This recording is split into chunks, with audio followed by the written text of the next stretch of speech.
Ayun, naka-live na ba ako?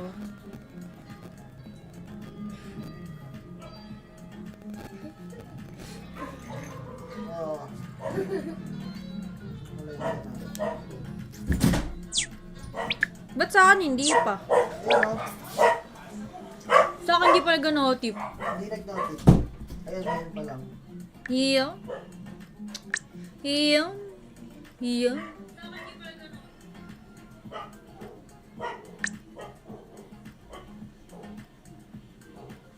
Hi guys! Manonood tayo ng laban ngayon. Long time no live ako guys. Guys. Yeah, ba't di lumalabas dito sa may Facebook ko? Kung naka-live na ako. Di lumalabas yung comment. Bakit? Doon ka kasi magbabasa sa restream. Diba? Hindi, pwede din ako magbasa dito dapat. Hi JA! Hi! JJ, tsaka kay JA. Ano yung gamit ko? Saan yung iPad ko ba? Ano ba iPad ko? iPad ko? Wala dito kang binigay. Ayun, sa ibaba ng CPU. Babas tayo ng comments. Ayun na. Ay. Guys, huwag niyo napansinin yung mga damit ko dyan ah. Magulo talaga kwarto ko ngayon. Ilang linggo na magulo ang kwarto ko. Hindi ako nakapaglinis. Because I'm a busy person forever and ever. Bako naman ano ako. Guys, pasensya na kung malaki yung noo ko ah. Ganyan lang talaga yan siya. Ganyan yan siya. Altina. Ano pangalan ng page ko? Altina. Thanks for notify, Jay Matito shot kay Jason. Hi guys, musta na kayo dyan? Musta na mga person? Sa inyo i-live ko, wala tayong viewers. Wala nang nanonood sa akin.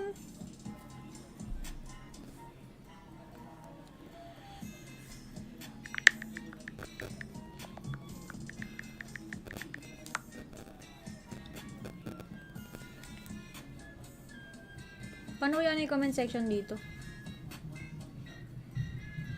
Gano'n katagal ba yung laban na to? Sana mabilis lang. Pwede pa ano ng comment? Magandang gabi, Jasmine! Dito kasi ako nagbabasa guys, sorry. Kung nakayuko ako kasi dito ako nagbabasa ng comments.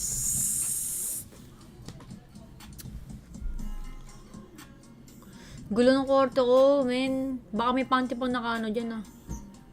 16 minutes pa ako magkakalit. Eh, ka muna. Ayaw. Ganito na lang. Alin lumalabas ah.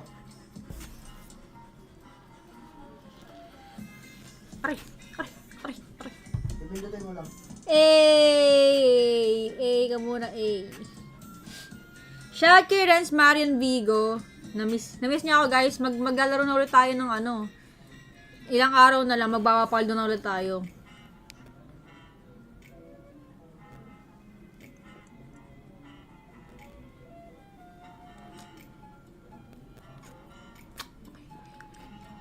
Si Boss Tati, di nag-reply si Boss Tati. Boss Tati!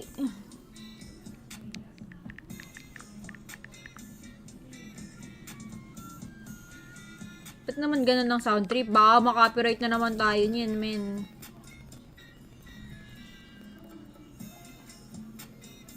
Wala na akong viewer. Ay.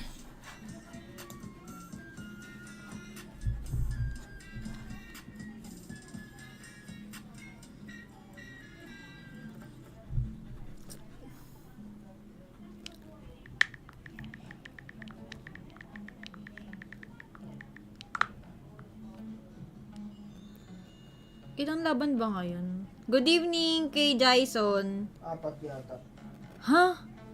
4. Totoo ba? Ilang grupo? Isang grupo lang ba?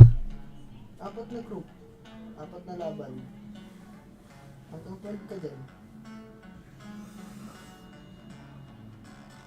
Gagawa pa ako na research, te.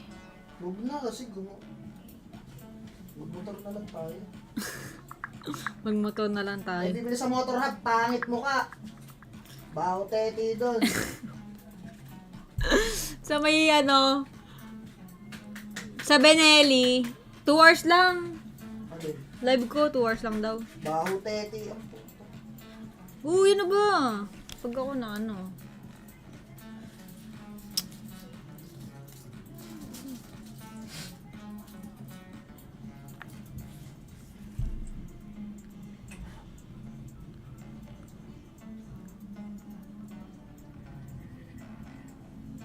Nadala tayo ni boss.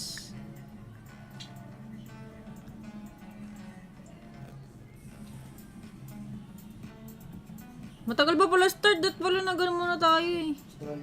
Oo. Dinisin natin sa inyo. Ayan. Ngayon. Uulan din kasi, no? Madudamihan din. Ano gagawin ko, guys?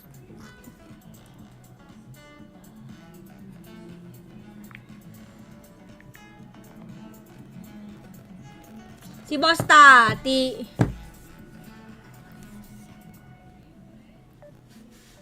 Hindi nag-ring. Cute naman, no? O hindi?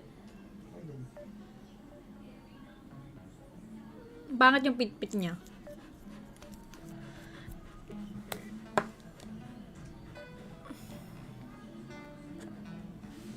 Wala yung nagko-comment ba o wala? Kasi di lumalabas dito, oh.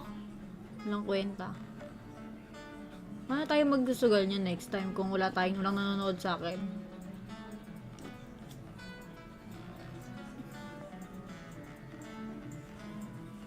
Hello, si Boss Tati di na reply.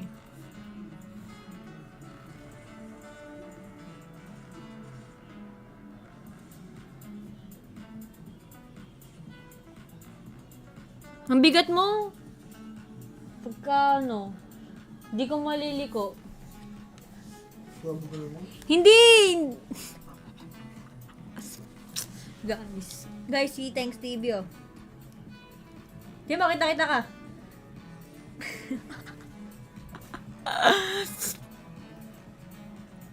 Laki na ako. Tagal mag-start, men! Men, mag-start ka na, men! Tagal mo walang live. Shout sa'yo, boss! Si Boss Paldo, si Boss Jan. Shout kay Simon Bernales, kay Ivan Gatmaitan, guys. Ayun pala, may comment. Di lumalabas yung comment dito sa mayon ano ko, eh.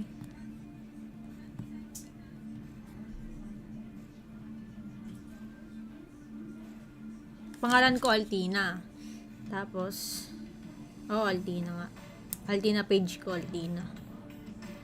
Nag-notif naman sa inyo siguro yung live ko, di ba?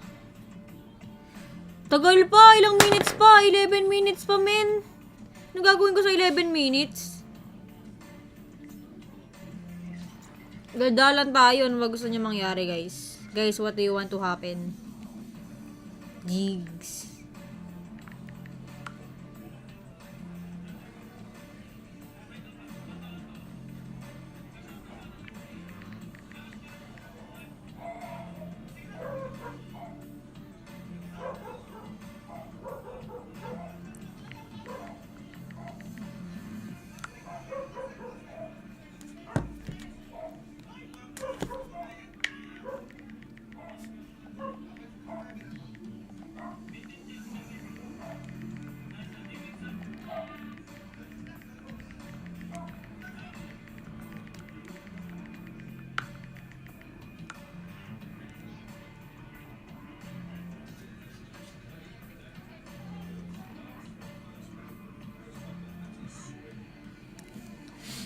Tagal pa.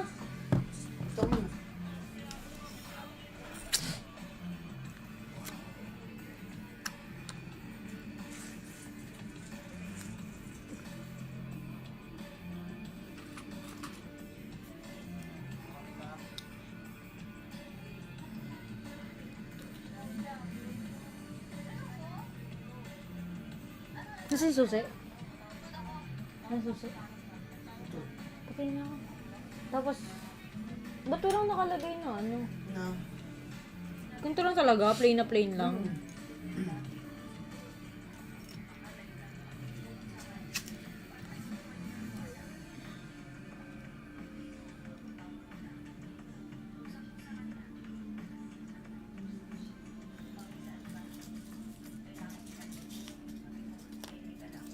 Gara ng talaga. So, gara.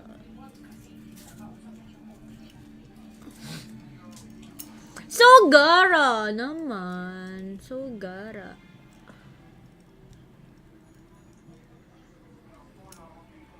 In this world, it's just us. You know it's just the same as it was. As it was.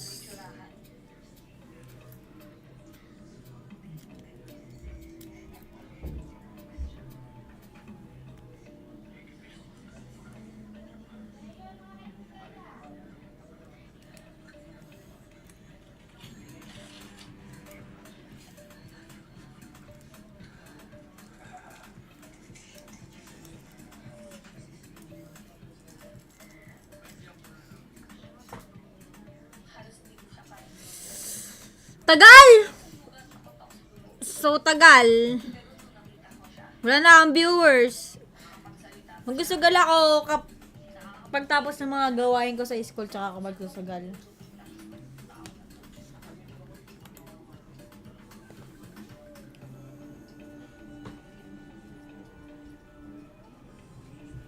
Tingnan mo, tingnan mo. Tingnan nga, mamaya na. Ay, gusto ka na, gusto ka na.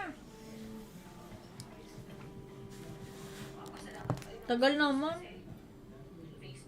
Shout kay Boss Carl Carino. Si Thea. Di ko alam sa kanila kung magkakaroon sa sa college.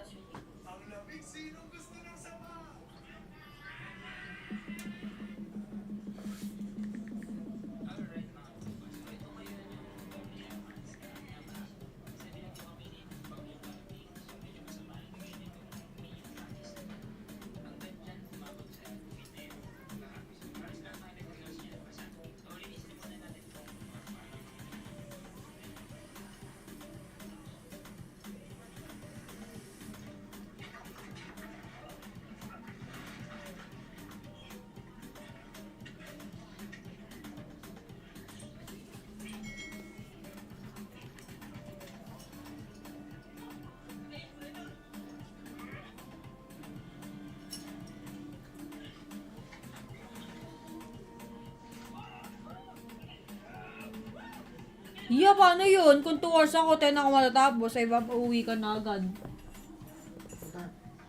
Ay, paano mo ako uwi? Bukas. Hey, ako na lang mag-drive mamaya. Gabi na. So, bakit gusto ko i-drive bro?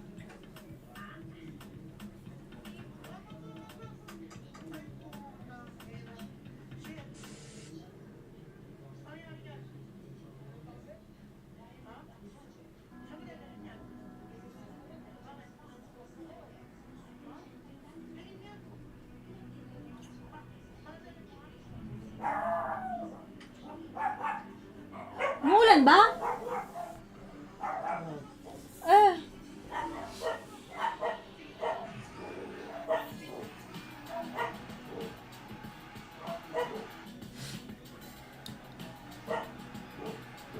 Tagal na mo mag-start na ito.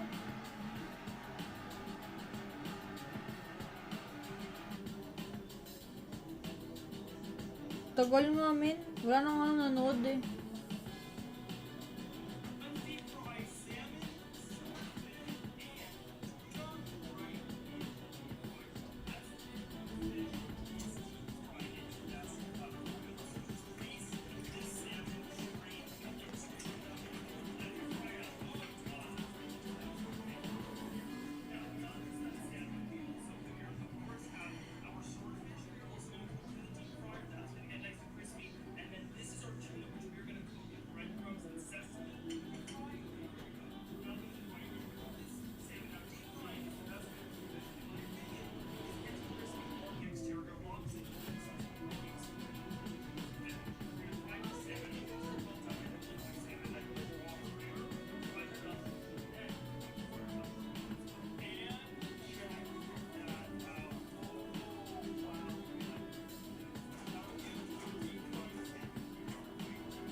mag-start?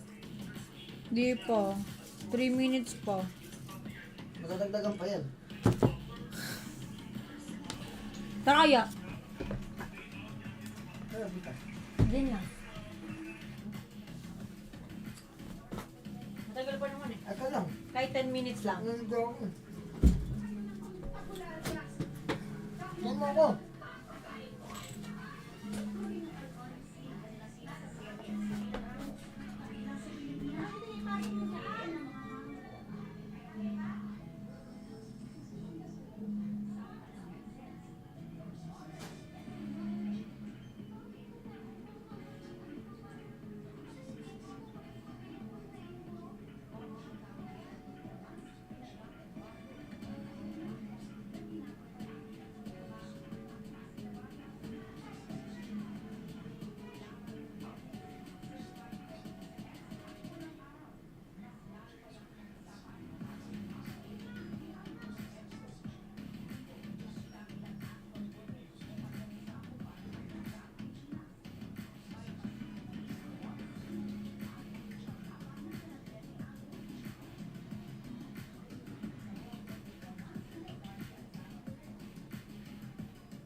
جميعا أعزائنا الحضور ومشاهدينا الكرام في كل مكان، وأسعد الله أوقاتكم بكل خير، ونحييكم بتحية الإسلام. السلام عليكم ورحمة الله وبركاته. ورجعنا لكم في بطولة استثنائية من STC Play Gaming Hall. معكم أخوكم وجيه مقدمكم ومحدثكم في هذه البطولة، ومع الأسطورة نورمان. حياك الله. الله يحييك وجيه. Hello everybody, ladies and gentlemen, and welcome to STC Play Gaming Hall that's taking place right here in Saudi Arabia. And this is aka Normal, your stage host for today, alongside the amazing, the spectacular, the wonderful Wajih. Long time no see. How you been, buddy? Oh, I'm great, and long time no see too. Video. To be with you as a stage host. Right? ولكن مثل ما سمعنا اليوم توجيه في بطولة Paano right? استثنائية تتكلم عن بطولة كبيرة في المملكة العربية السعودية وتحديدا في الرياض، ولكن بتكون عندنا لعبة Honor of Kings SEA Showdown. Indeed, Wajih, two teams competing, but we have a special day, a special tournament, Honor of Kings SEA Showdown. Two teams are competing for the one and only spot, headed to the Esports World Cup. حقيقة أريد أنه مسكن Ay, mo مسكن yun. مسكن this match مثل ما ذكر أخوي نوفل بتكون بطولة استثنائية تتكلم برضو عن فريقين بيتواجهون في هذه البطولة والفايز بيتوجه إلى كأس العالم للرياضات الإلكترونية ولكن أتوقع كلنا مو أتوقع لا أكيد متحمسين أن ندخل على هذه المباراة ونتعرف على الفريق. We are excited to start this matches. As I said, two teams are competing for the one and only spot. They've been competing for the past days for this opportunity. But what's going to happen in this match? So, OG, let's get started. أكيد خلينا نبدأ ونتعرف على كل فريق وفي البداية أعزائنا الحضور سمعونا أقوى تحية لبوم إيسبورت.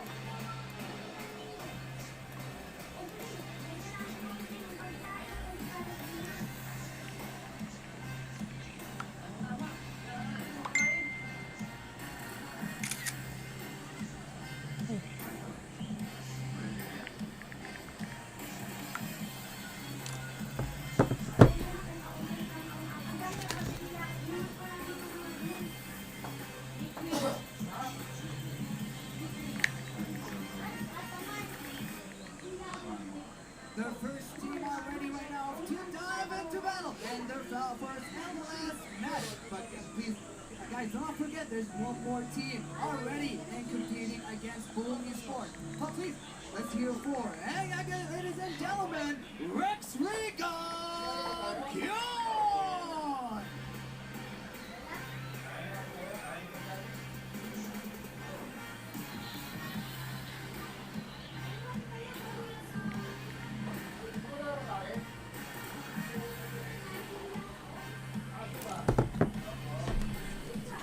Panda ka sana.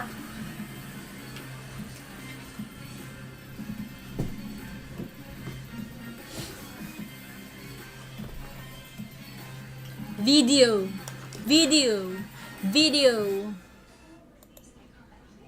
Umuuna, meron ka bang ano, kabote? الكرام تعرفنا على كل الفريقين المباراة بتكون استثنائية وكل شيء بيصير في هذه البطولة بيكون عبارة عن أشياء استثنائية وأشياء كثيرة ولكن ما ننسى أن المباراة بتكون عبارة عن best of five. Naiintindihan niyo ba, guys? التوفيق لكل الفريقين وأملان خلونا نروح Wala na, Paul Joseph Animay.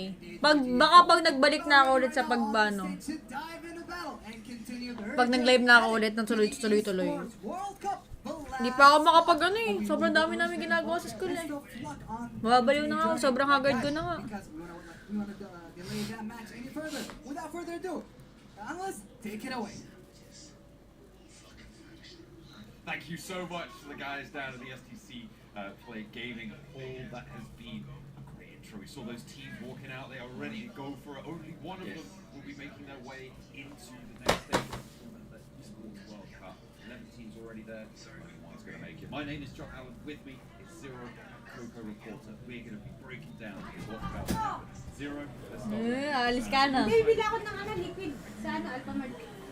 Nandaan lang baka maano mo ah. Diba, bayaran ko. This is the Bayaman. Esports as well as Rex Regan Kion. To try and Mama! qualify for the Esports Huwag ka masyado mabilis ah. a lot of chat May wax pa daw yung gulong. Ah. but this is May wax pa yung gulong nun, madulas. one best of five sits between them and playing on the main stage in this coming week. And hopefully we'll be able to make it work for them. Coco Reporter, you're coming in, you've got that coaching experience, having played a lot. Shout mo kung kaya mo, di ko kaya. Di ko kaya bigkas ng pangalan mo. What these teams are going to be featuring coming into this one. They're going to be No, it's not the same. Eh, tinignan mo ba kung may gas pa, baby? Yeah, I think it can be somehow intense for this match because Tsaka gamit both niya teams sa are malayo from sa Southeast Pilipinas. Asia and this region actually is not far away from me. And these two teams Oh my God, grabe yun. 3 viewers. especially for Ito. IQ, Ito. because this team they can perform the Ito bottom lang. to the top even in their own community tournament in that region. So I hope this match is going to be so much exciting to watch. Nanonood sa akin. They've got Kawawa a lot of naman ako. experience potentially against each other playing. I'm in so the same kawawa for the regions go. those days. So, Zero, let's jump into these teams a little bit, right? Are you looking at one of these two teams as being a potential favorite? Do you think it's going to be a big favorite, or do you think it's going to be a lot closer for them? Well, honestly, John, this matchup is quite a toss-up in my opinion. Both of these teams, they've proven that they can play on the big stage. Both teams have, their own pocket picks, their own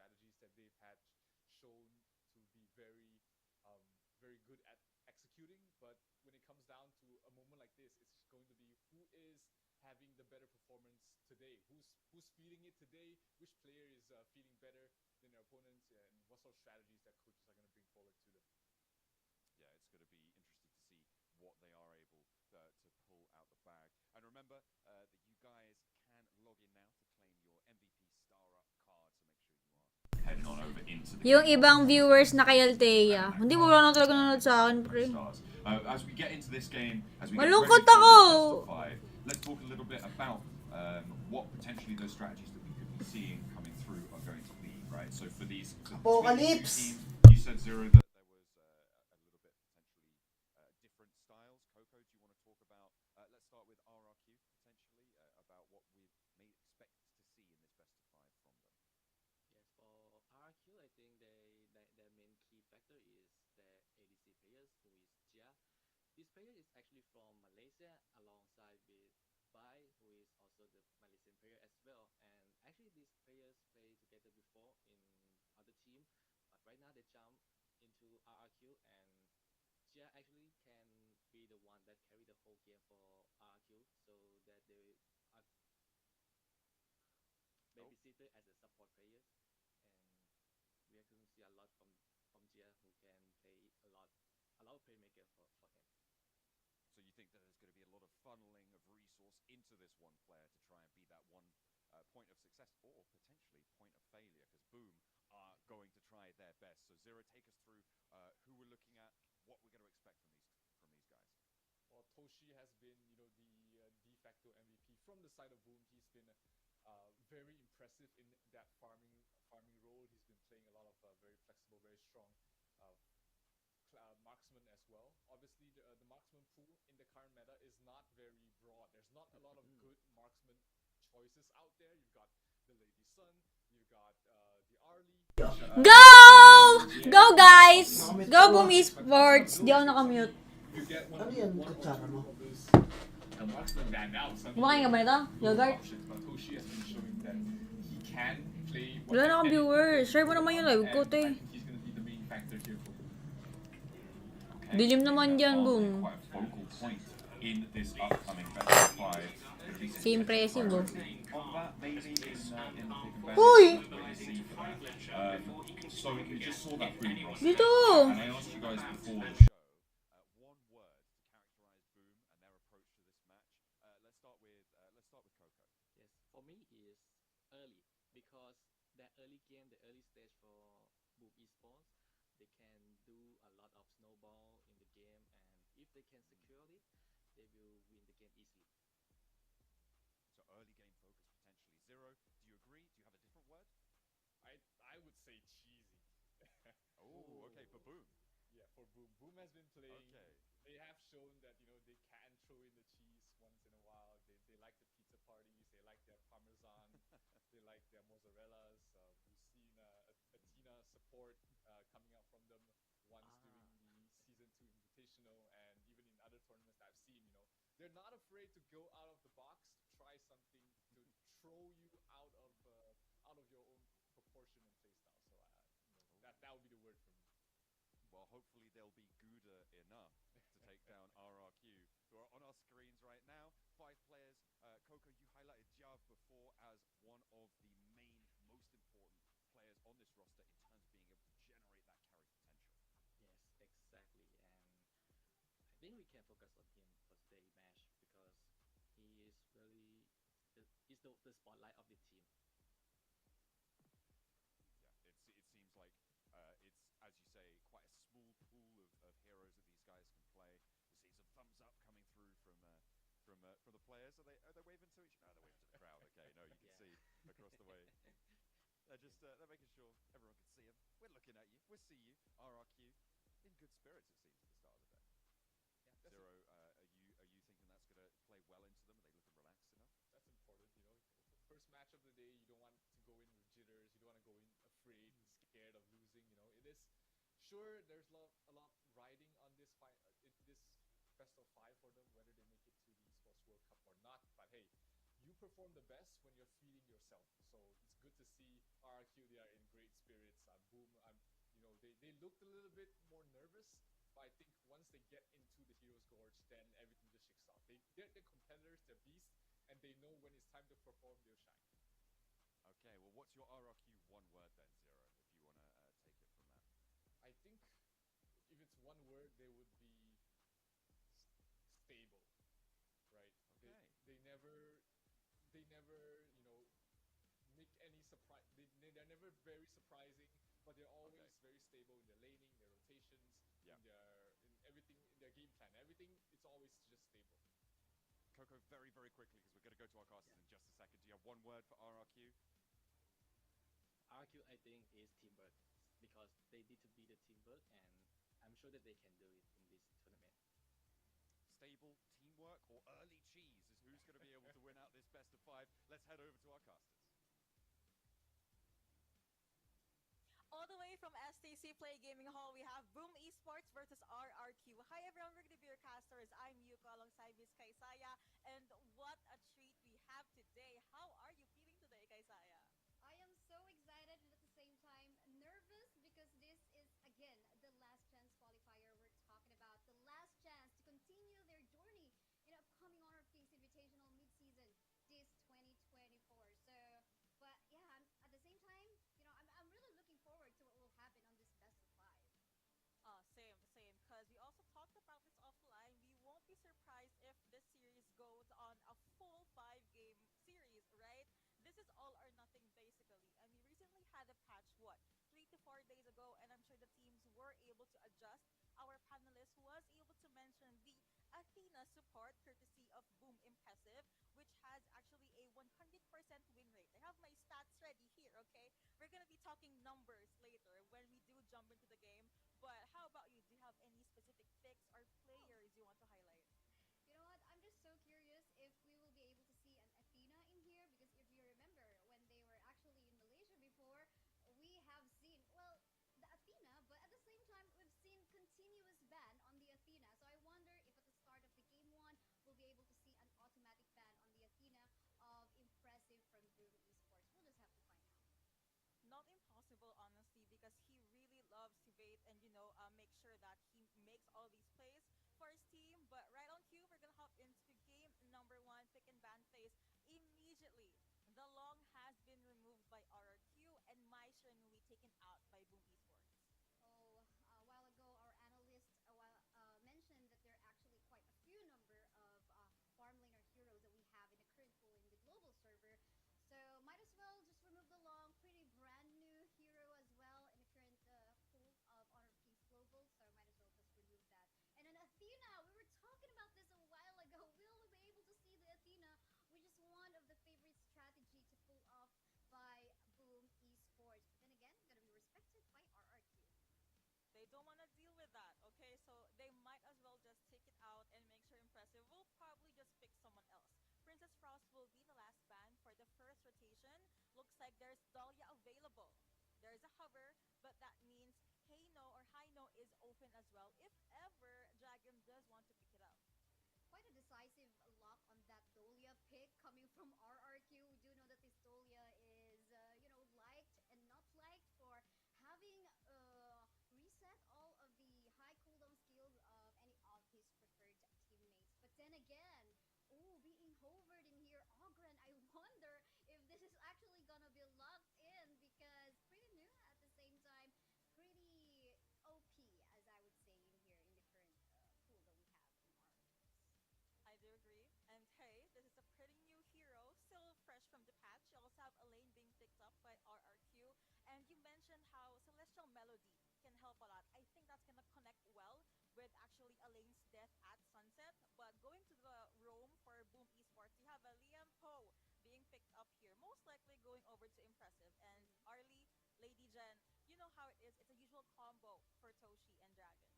I love this so far, what I've been seeing in the first 3 picks of Boom Esports. They have a way to engage with the Lian Pro, and at the same time, they have a way to disengage with the Lady Jen. And at the same time, in this first 3 picks so far, the Arlie very mobile. She doesn't even need a roamer to be around her all of the time because with her mobility, just making use of the Maple Dance, she will be able to dash out or, just be away from any team fights or damage that she would want to avoid. So I'm loving so far the first 3 picks, but then again, I want to see how the Ogran will actually, contribute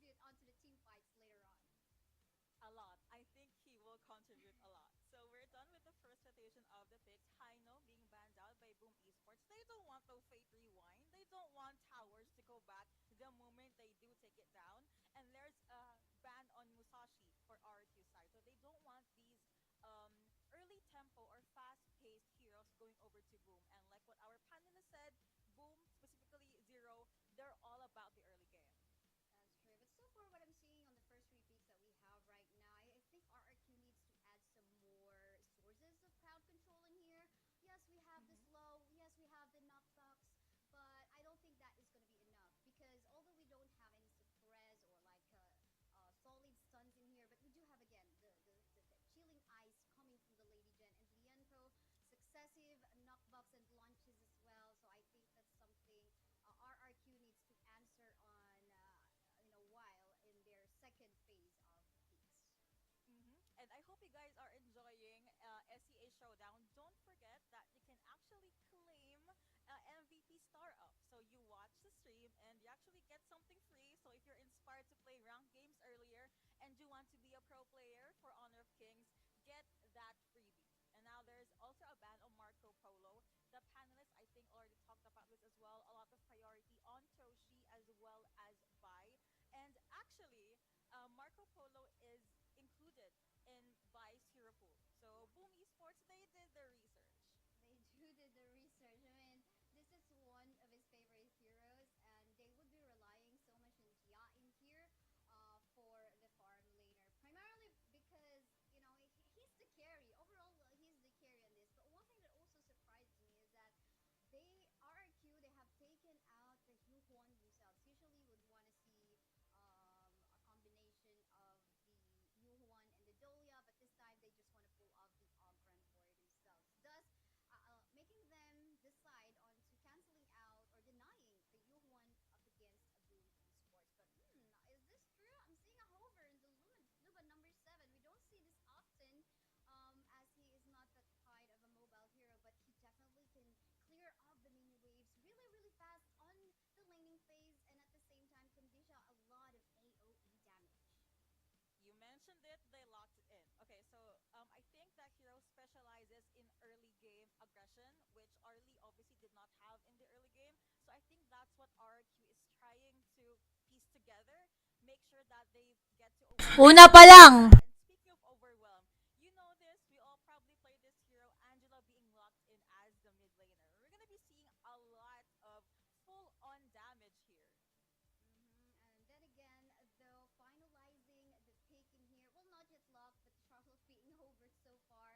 But I would say the Kaiser definitely adding up some sustain. They do have some source of sustain and frontline power in here in the form of the Lienko, but adding up the Kaiser onto that will give them more capability to actually go for dives, to actually go for invades. So I wonder if we might be expecting Bloom Esports to actually go for early invades just within 4 minute game time, and because if they do capitalize on that, I think it's gonna be some goodness for the Arlie later on to actually be able to go faster on his power spike.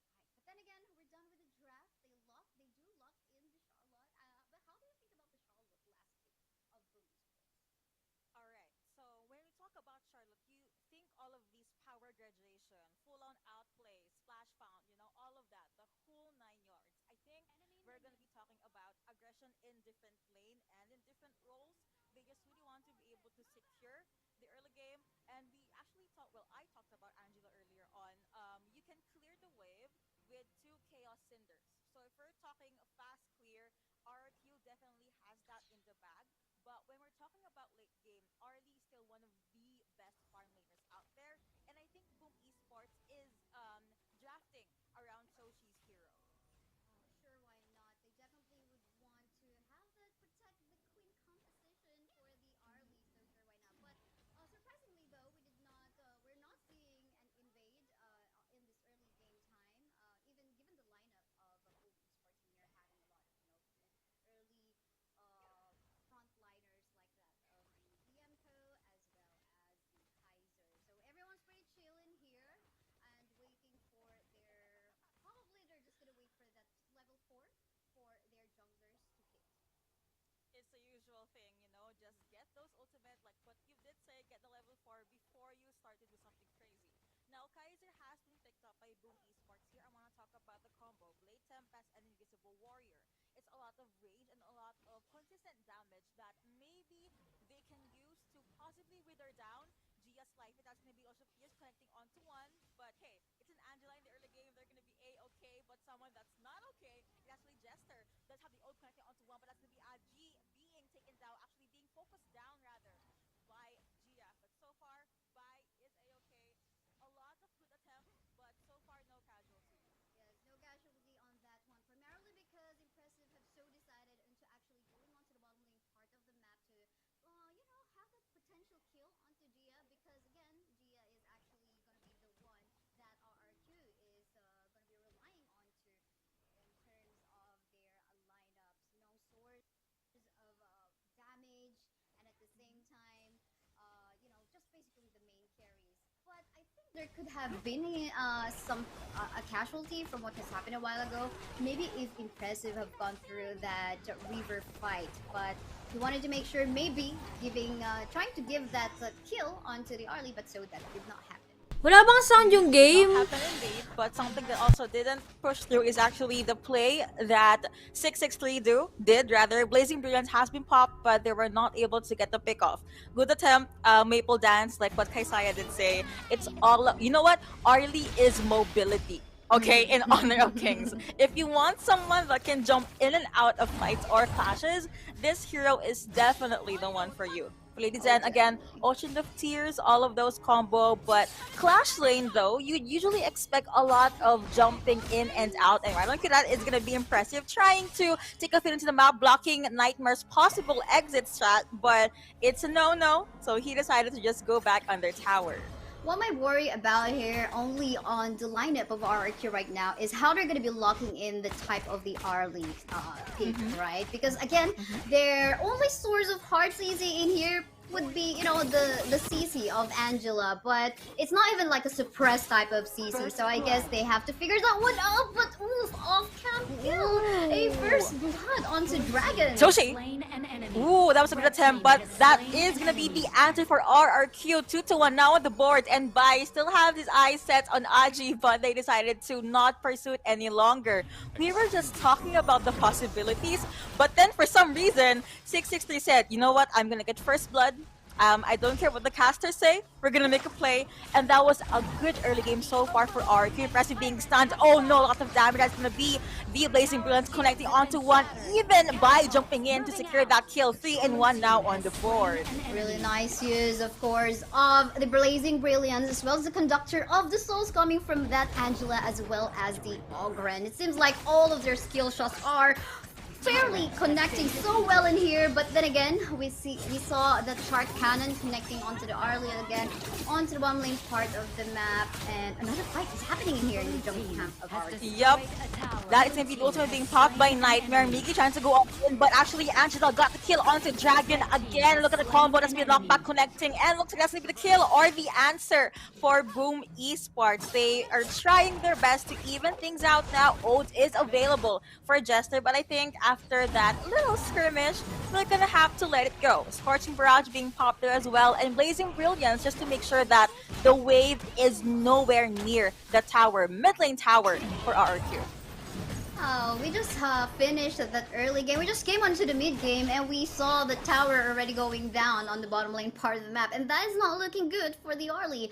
Arlie definitely power spikes somehow mid and to the late, but given the number of kills that RRQ already has in this early game time, early to mid game time, I think there is definitely needs some catching up. Definitely, Boom Esports cannot die anymore, cannot offer their souls anymore onto RRQ because that will stop them from wanting to get the power spike. But look at this, look at the push coming from RRQ. It's just too much of a pressure from Boom Esports.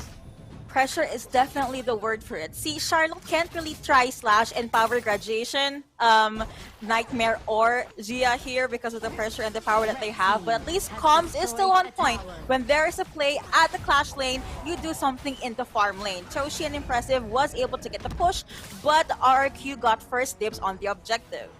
To be honest, I was expecting more zoning capabilities in here from the lineup of Boom Esports, but that is not happening. We are not seeing that happen as of yet. It is more an RRQ going for that space being created in order to take objectives tower or the epic monsters that we have. But so far in here, even though there's actually some more CC coming from the side of Team Boom Esports, it seems like for RRQ, okay, we don't really need to create some anti-CC item at this point in time because it seems like with the early advantage that they got, they want to lean on more onto damage. They definitely want that damage. Oh, that's gonna be Frozen connecting onto one. That's good connection coming in from Agi as well. But looks like impressive. They tried to make a play there, but it did not push through. Intends to be the 2K going over to Agi. Kaiser with all of those very good invisible warrior at the same time. Boom Esports not gonna stop anytime soon. By in the middle of everything, guys try to go to shot down. Gold is definitely secured. Impressive. 1v3 on the Liampo. That's something you do not want, and instead Bai gets that double kill. He bagged that 2K. 7 for now on the board with roughly a 1.6k gold lead in favor of RRQ. HP regions here and there coming from the Ogran, add more from the Alane and the Dolia heals as well. That was not looking good. If Toshi did not actually die, they could have gotten a chance in making a comeback. They could have turned the tables around, but that didn't happen because he was actually the first one to die. And at the same time, Luba number 7, Gia, was actually left alive, being babysitted so well by Jester F. Just able to free hit, and of course with some sort of anti-tank HP based damage, definitely impressive, as well as AJ6 will having a hard time in actually catching up on the damage coming off from Luba number 7. Man, Sigda, it's a lot of these micro things making it a macro thing here in Honor of Kings. Definitely it is making a difference, but for now, no fights, no pickups. I think they had enough. Okay, they tried to start a lot of fights and clashes, and they will try to make things work this time around. Again, from the 1.6k, it's now roughly a 2k gold lead in favor of RRQ. I noticed that they are the ones trying to make a play first, and let's see if they are good enough. As our panel host did say, President does jump in, connecting onto number 12, the Blazing Brilliance connecting onto 3, but Ladies and gets a kill onto Angela, and still the back line, you have 663, no longer there rather, but Gia taking in so much damage in the front and up the back. Actually, Miki did try to dive the back line, not going well, but something that's going well is actually going over to Toshi, was able to pop in with the Autumn Storm, gets a few kills. Now, Boom Esports, I think it's safe to say they do get that luxury of jumping in and out of the fight, but killing spree being secured by Crucial healing going over to Jester with that wave breaker.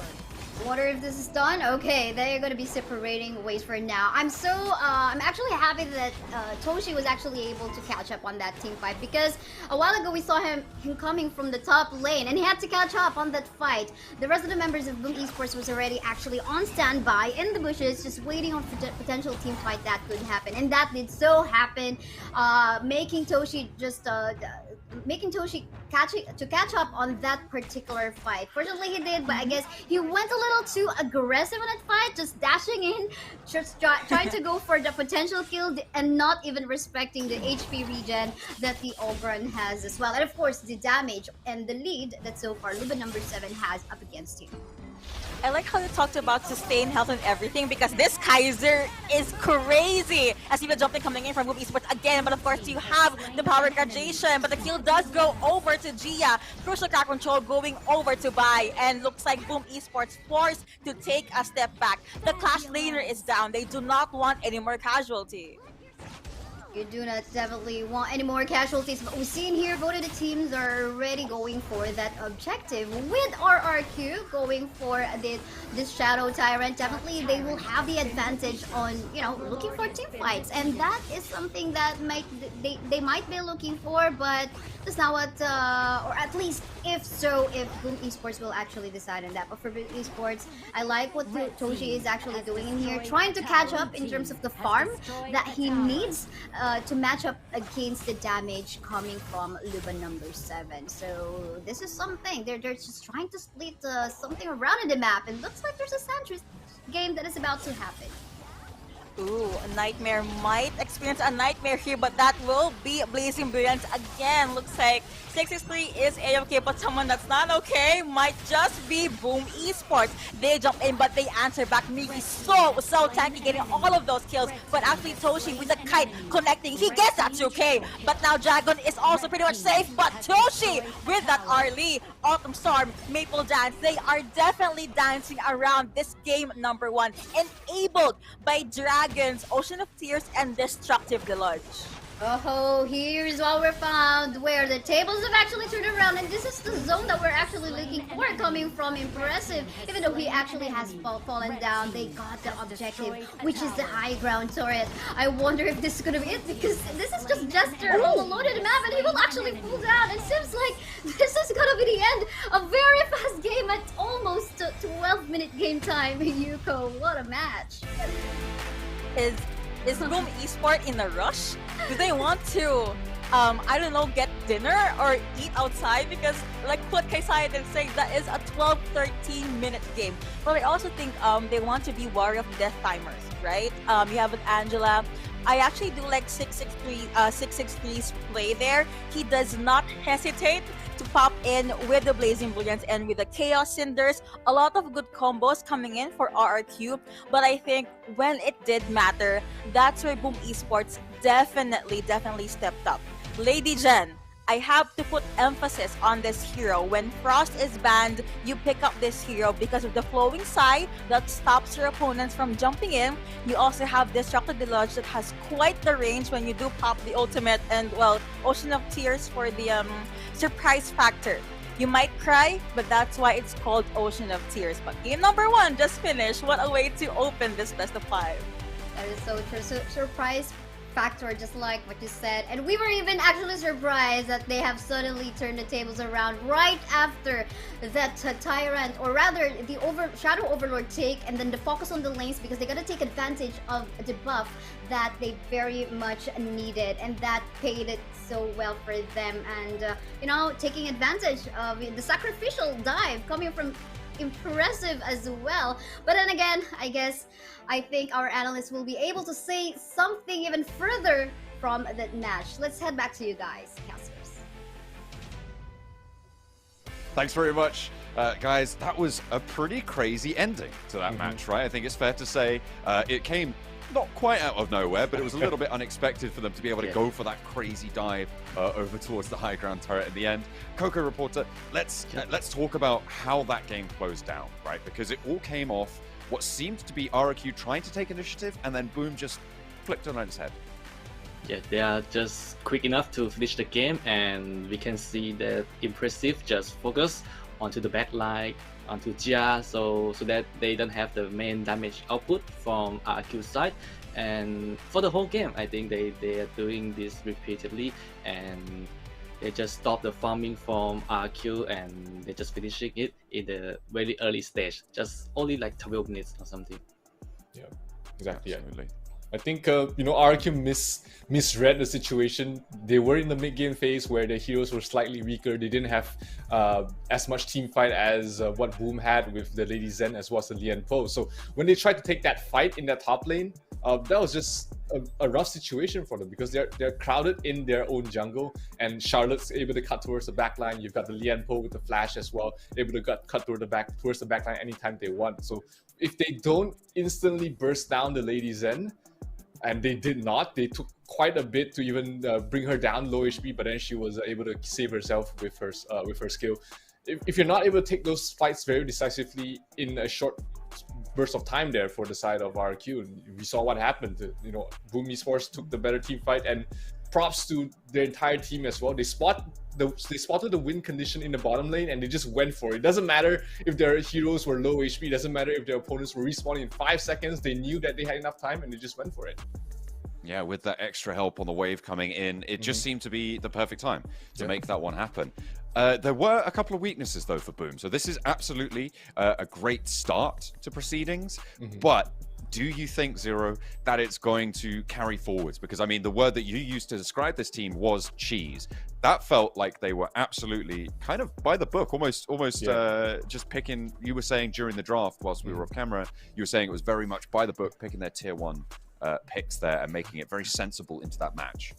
Yeah, I think when it's all said and done, this is their last chance to qualify for the Esports World Cup. They are playing against an opponent where maybe they feel like, hey, we don't need to cheese against them. We just need to play our best. And game one, it wasn't the cleanest game for both sides. There were slight mistakes on both ends. We saw Toshi a little bit over aggressive. We saw Impressive as well. Didn't really respect their opponent's good damage early on and didn't back off in time. So might be just the first game jitters, might be just the heat there in Riyadh. But hey, if anything, game number one has shown us that both these teams, they can put up a good fight against each other. Hey, it was pretty hot in the end of that match. It was getting real spicy. Coco Reporter, then looking at RRQ, right? What do you think they misplayed towards the end there? What would you adjust looking at what happened during that match? Obviously, it felt like they had a lot of momentum into this game. This is that early pick onto Impressive that kind of opened them up to taking some objectives there. What do you think you would adjust for RRQ moving into this next match?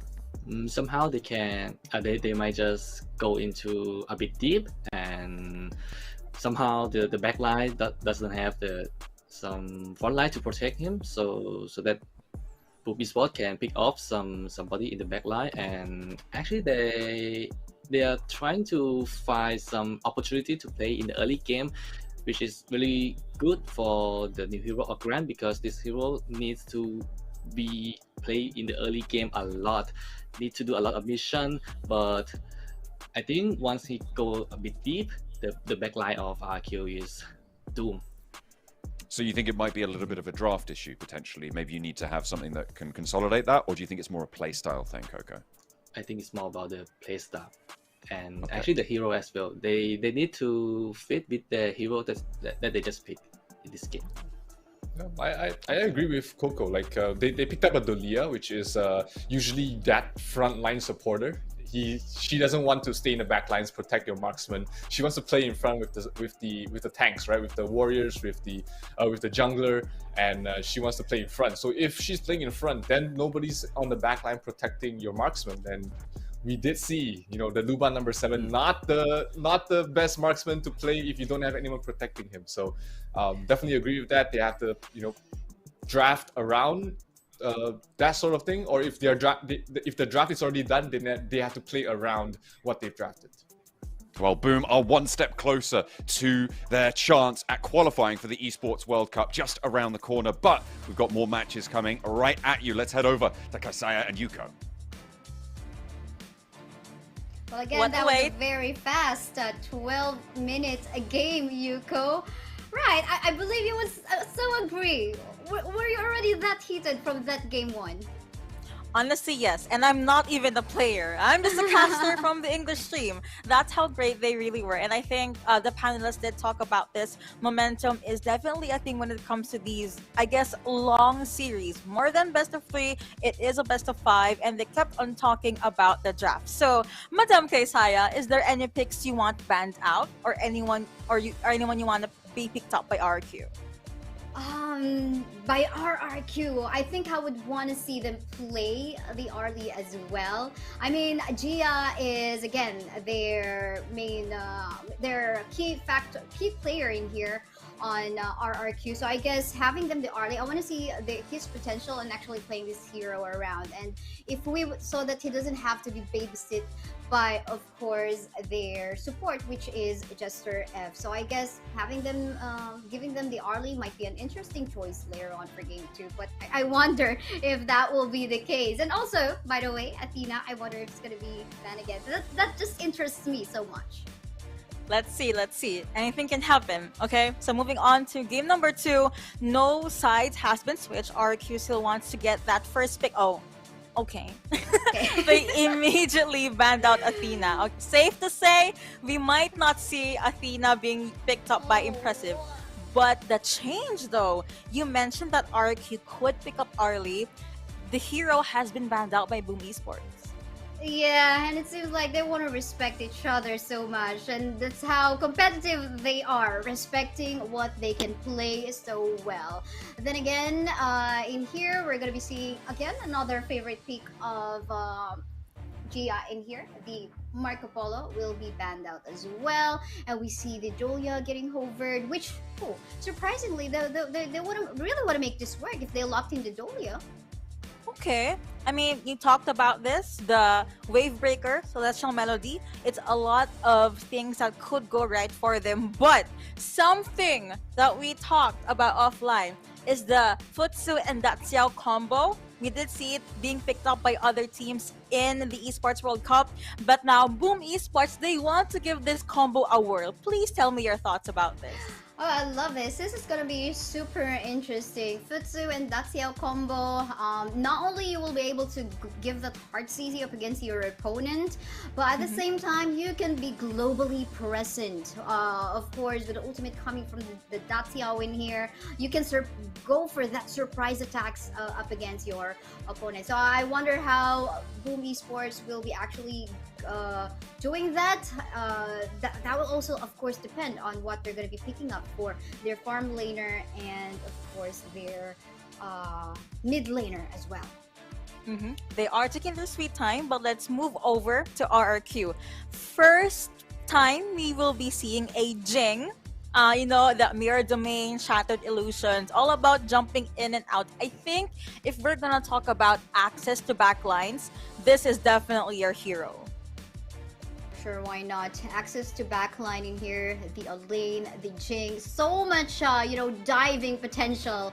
So I guess Boom Esports, you definitely would want to pick a farm lane that is quite immobile in here. We have a lot of options still. We still have the latest soon. We do have the Renji as well as the Consort who can actually cleanse themselves up against, slows and CCs. So I do hope that is going to be some of their picks. A while ago, our analyst did mention that we do have quite a few number of farm laner options in here in the current server. So there will be, and we can see already 2 have been banned, so there are definitely lesser options, but for them that is not the priority. They want to go for some CCs, and I'm seeing a lot of CCs already on the lineup of Boom Esports, with Angela getting locked as well.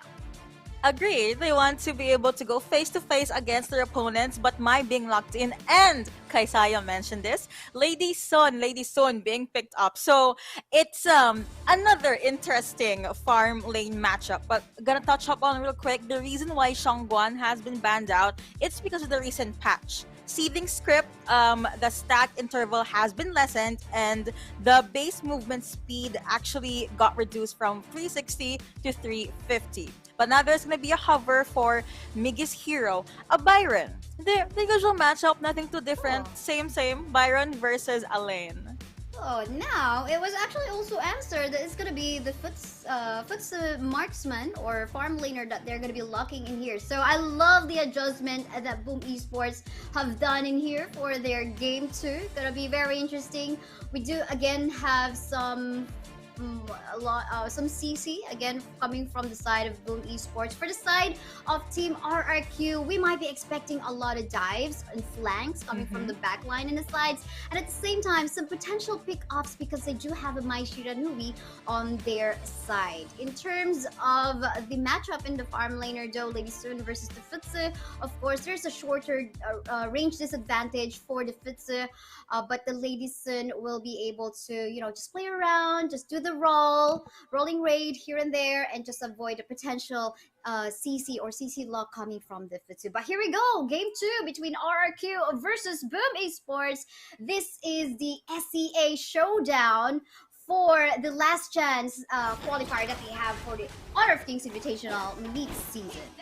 Yes, so don't forget to share the live stream or, tag your friends if you do like what you see, because these two teams has been at it ever since Invitational Season 2, and this is all or nothing. So we did talk about the Futsu and Daxiao combo. They're actually here in the mid lane. Hello to Impressive. I've seen him utilize this here multiple times, but there's going to be a jump in and out at the farm lane. Well, they're not going to be committing on those engages of yet. Pretty much our junglers in here are not yet ready. And at the same time, of course, number disadvantage, you have to take note of that. You want to make sure that is like, you don't want to give the first blood, right, onto your opponent. So just, and again, this is the last chance. You don't want to get wrong. You don't want to go wrong. Exactly. There's no room for errors here. And we mentioned Pei. He has been making his way into the meta because this Roaring Tiger stance does help a lot. But RRQ, they're jumping in and out of Boom Esports terrain. Well, RQ, they do have that potential. Again, this is a Mai Shiranui, lots of diving potential as well coming from the Jing, so they definitely can do that. And this is what we're talking about. Something that is quite annoying from the Datsiao, Sea of Fates. You can definitely just go back onto the base to just regenerate the mana and just annoy your opponent. Okay, I'm gonna go Agreed. for the last hit kill on him, or no.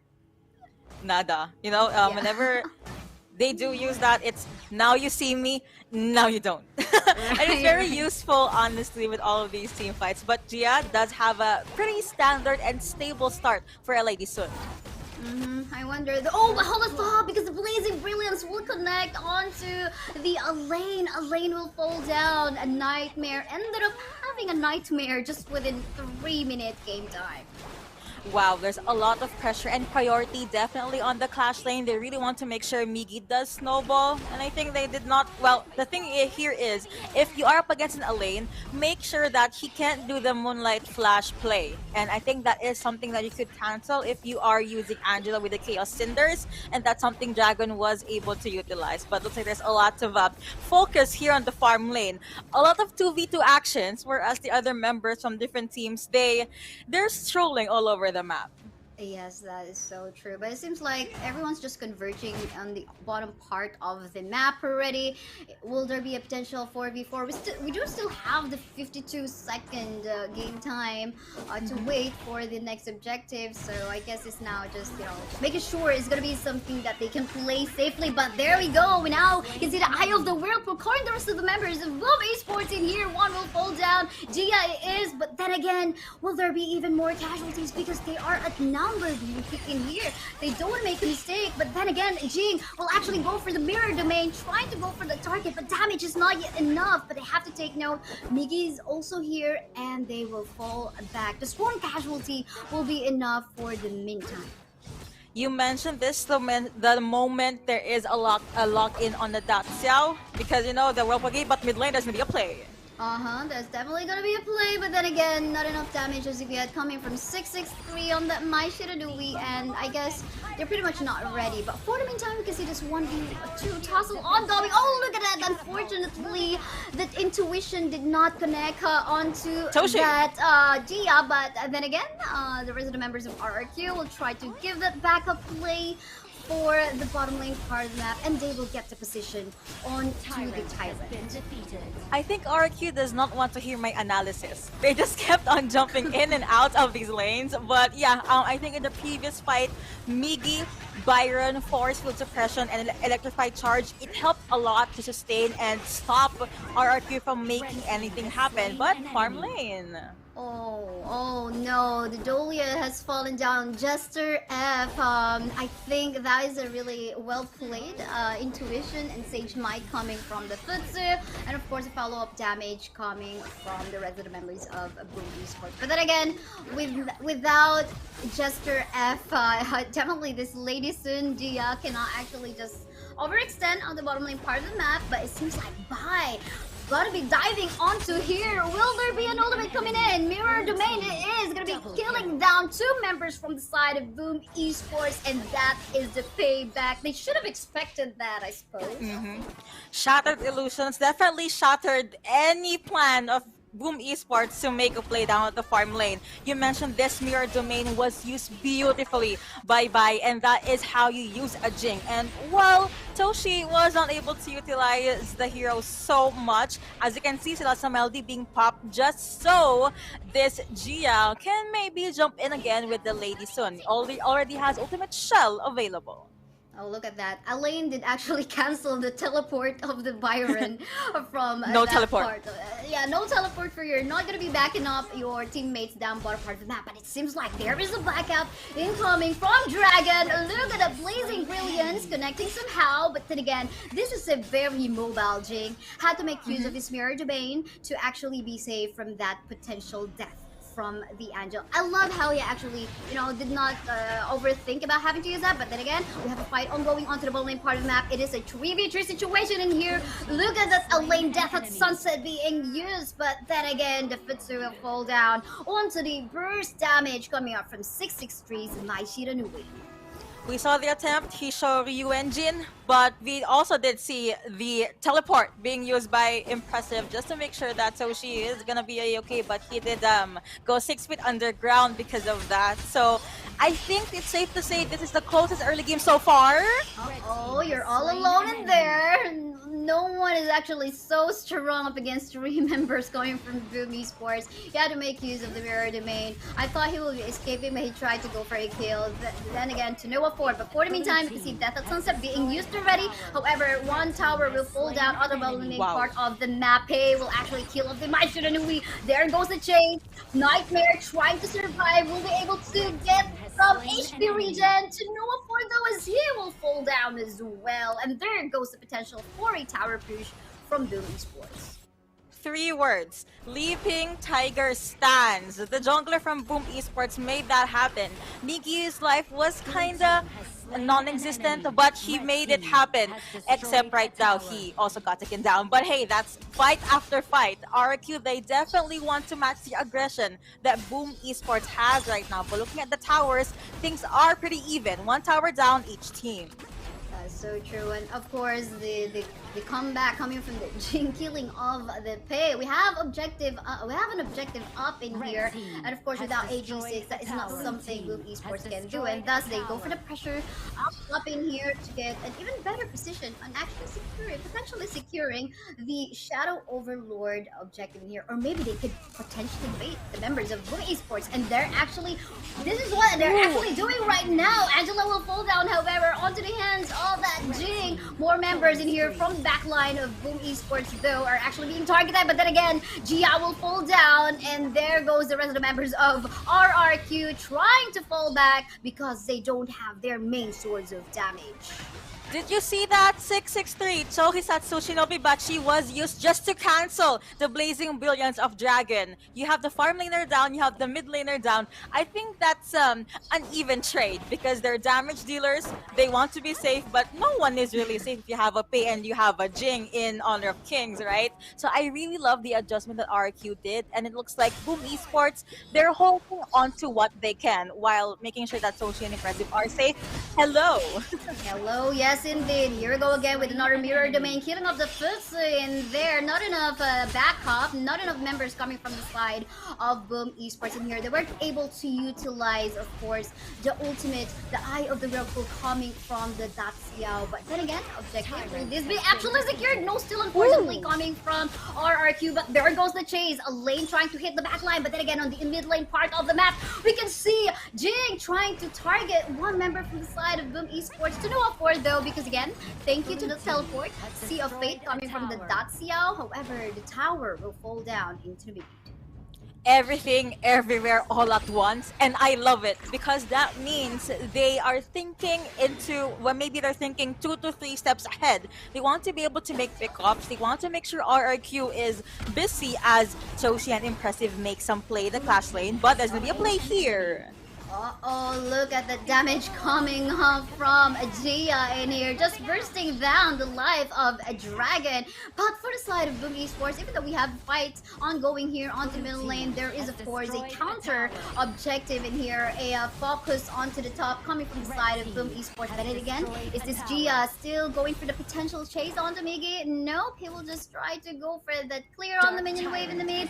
And then we have, of course, Nightmare gonna go for that defense onto the top side. I wonder if he's actually going to be able to survive this one because no. Actually, he'll be successful, but it's just, of course, Tatsiao as well as, of course, Futsu respecting that lane. A defense is a defense nonetheless. At least he was able to clear the wave and he would take that win every time. So far I'm seeing a lot of good things happening to Lady Sun, to Gia. I mean, of course, Ultimate Shell and Frag Grenade is starting to hurt a lot. So maybe that's something Miggy would want to be wary of because he is usually the one in the front lines along as well as G6. But Dragon, he's too soft, okay? He really should be positioning better.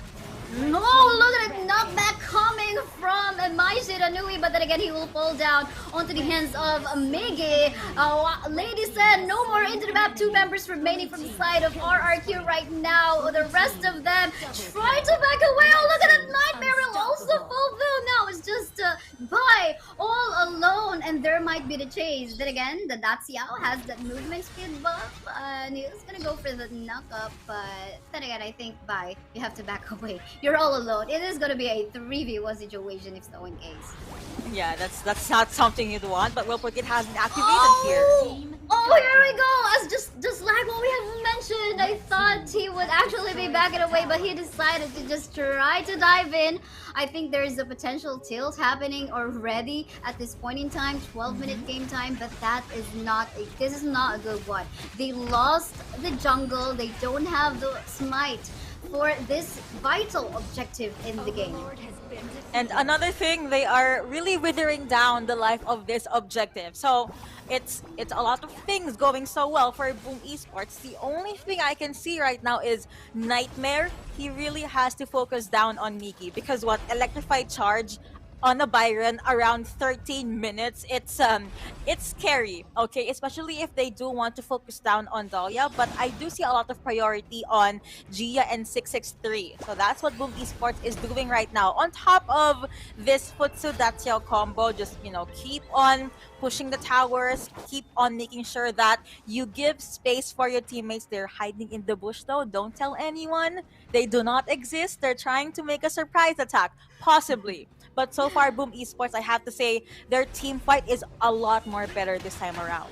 That's so true. But then again, here goes the fight that we are actually expecting. 4v2 situation. We can see the Eye of the Whirlpool already has been used, but that's how will fall down. But the rest of members of Team Boom Esports is actually already in here, dishing a lot of damage. Oh, look at this CC coming from Miggy.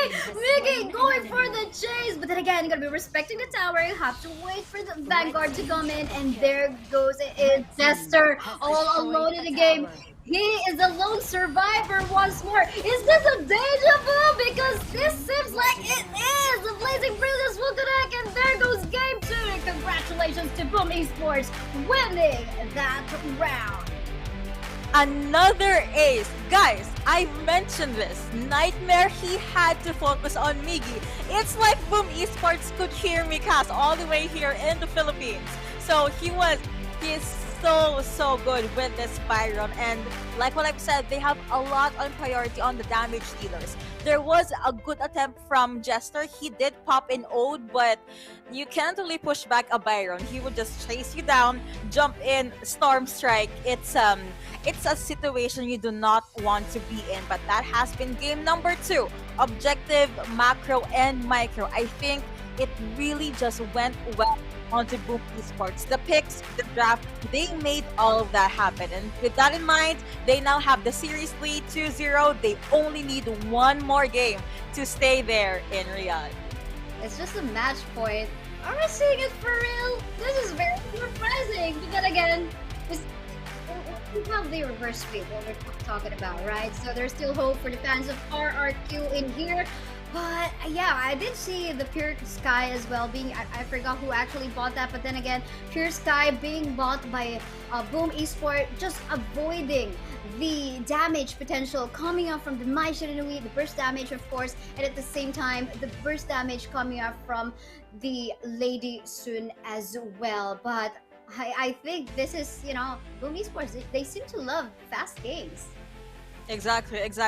We always talk about the Whirlpool Gate being enabled here by Impressive, but I also forgot the Blazing Brilliance from Dragon on this Angela. Imagine jumping in a different lane only to use your ultimate with such damage. There's a lot of things that happen so well in favor of Boom Esports. We're going to be throwing it to our analysts so they can break down the game. Thank you so much, guys. That was, again, a really fast victory coming through from Boom. That one felt a little bit more like what we expected from the draft, and they carried that straight on through. We were talking about the global presence a lot during that game behind the scenes. Zero, just walk me through how that impacted the course of that game. I mean, that just created so much chaos, as well as just created so much map pressure for the side of Boom. Like RQ, they constantly had to defend against those two, the Fuzu and the Tachao, just split pushing on towards the side lanes. And you can never know how are they gonna react. If you're gonna send one player to defend, then they're gonna they're gonna fight you on. If you're gonna put more players, then they're either gonna back off with the Tachao or use her ultimate to bring the rest of the team, who is continuously farming across the map. So that's how, with these two heroes, with this cheesier draft that we were talking about, how Boom like to go for these cheesy drafts, they went for it. They allowed their heroes to continuously out-farm their opponents and use that network to their advantage. Coco, do you think this is a style that can be countered in RRQ's next attempt at the draft or in the gameplay? Where do you think they need to address that? Yeah, I think for me, this just about the gameplay, about the farming in the early stage, but once it becomes into the team fight, they cannot stand that long against the Boom Esports. So you think that they need to just find vulnerabilities in other ways, not within that team fight? Yes, because once Dasha just the out and just calling all the teammates into the team fight, it will be a problem for them, because somehow they may be like not 4 or 5 players in that place, and it could be like 5v4 for Boom against RRQ.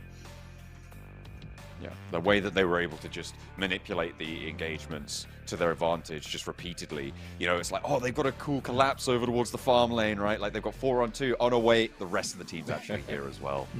Zero, that was, again, very, very fast. Is this, do you think, a death bell coming in for RRQ? Do you think that's going to break their mental? Or do you think that they've got something more that they can bring? Are you expecting them to be able to come back from this?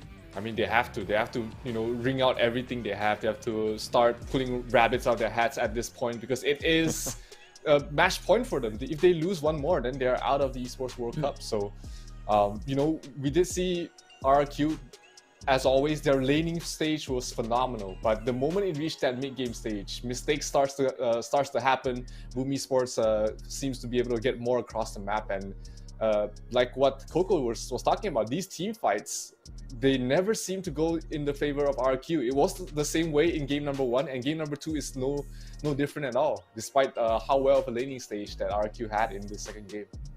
Yeah, it felt like RQ were getting a bit here and there, but every time, I mean, again, this is another 4v2 collapse, and then here comes the backup, and Boom just rolls straight through it, right? It looks so so-crazy to be able to have that sort of pressure. This was that winning team fight that we saw. So we've had a 12-minute game, we've had a 13.5-minute game there. That's what we wanted to see from them. That was early. That was the sort of thing that you were looking for, Coco, in this team. For Boom, they are putting that pedal right down to that metal. And there you go. You can see MVP coming through from Miggy. Do you think that's deserved, or do you think you'd attribute some accolade elsewhere on that roster? Yes, I think he deserved it, because we can see Mickey sometimes just cut the backline, the mage, the ADC. You see the second skill with the flash to get in the backline, and he somehow can manage to get that kill. And we didn't see him drop a kill to RQ, and 10:05, this is scoreline, legendary. Yeah, absolutely. Pretty crazy stats coming on through. Out-earning everybody else. Actually, oh, no, just about out-earning everybody else. It was close, but it was only to his teammate. Excellent performance coming through from Boom there. And I think that story that we talked about, that global pressure, really is the headliner. For RRQ, it looked like Bai might have had a chance, Zero, but he just wasn't finding impact kills. He's 7-3-1, but the impact just wasn't there. Yeah, they didn't get any objectives across the map after getting those kills. That was the main thing. They weren't choking their opponents. They weren't making them stay on their side of the map. And, we did see that one death from Bai in their enemy jungle, where he tried to go in he saw the Byron, he thought he got a free kill, but then they were actually laying a trap for him. And then once again in the mid lane, where the rest of his team just died, and he just decided, hey, I'm just gonna pop my mirror domain and try and take a fight there. But 2 mistakes, really just stunted his growth, and he really couldn't find a way back in the game. Also, I wanna put props as well. Give props to the itemizations from all the cores. From the side of Boom Esports, they all went pure sky, knowing the amount of burst damage that RRQ was able to bring out. You've got the Mai Shiranui, you've got the Jing, you got the Lady Sun. All 3 cores, they went pure sky, and they never died after that, not a single time. Yeah, that was sort of something that we were seeing maybe be a little bit of a weakness for Boom in those team fights, right? That burst damage, but like I said, addressed. Coco, now for the next match. Let's look forwards. RRQ have to change something. They have to change.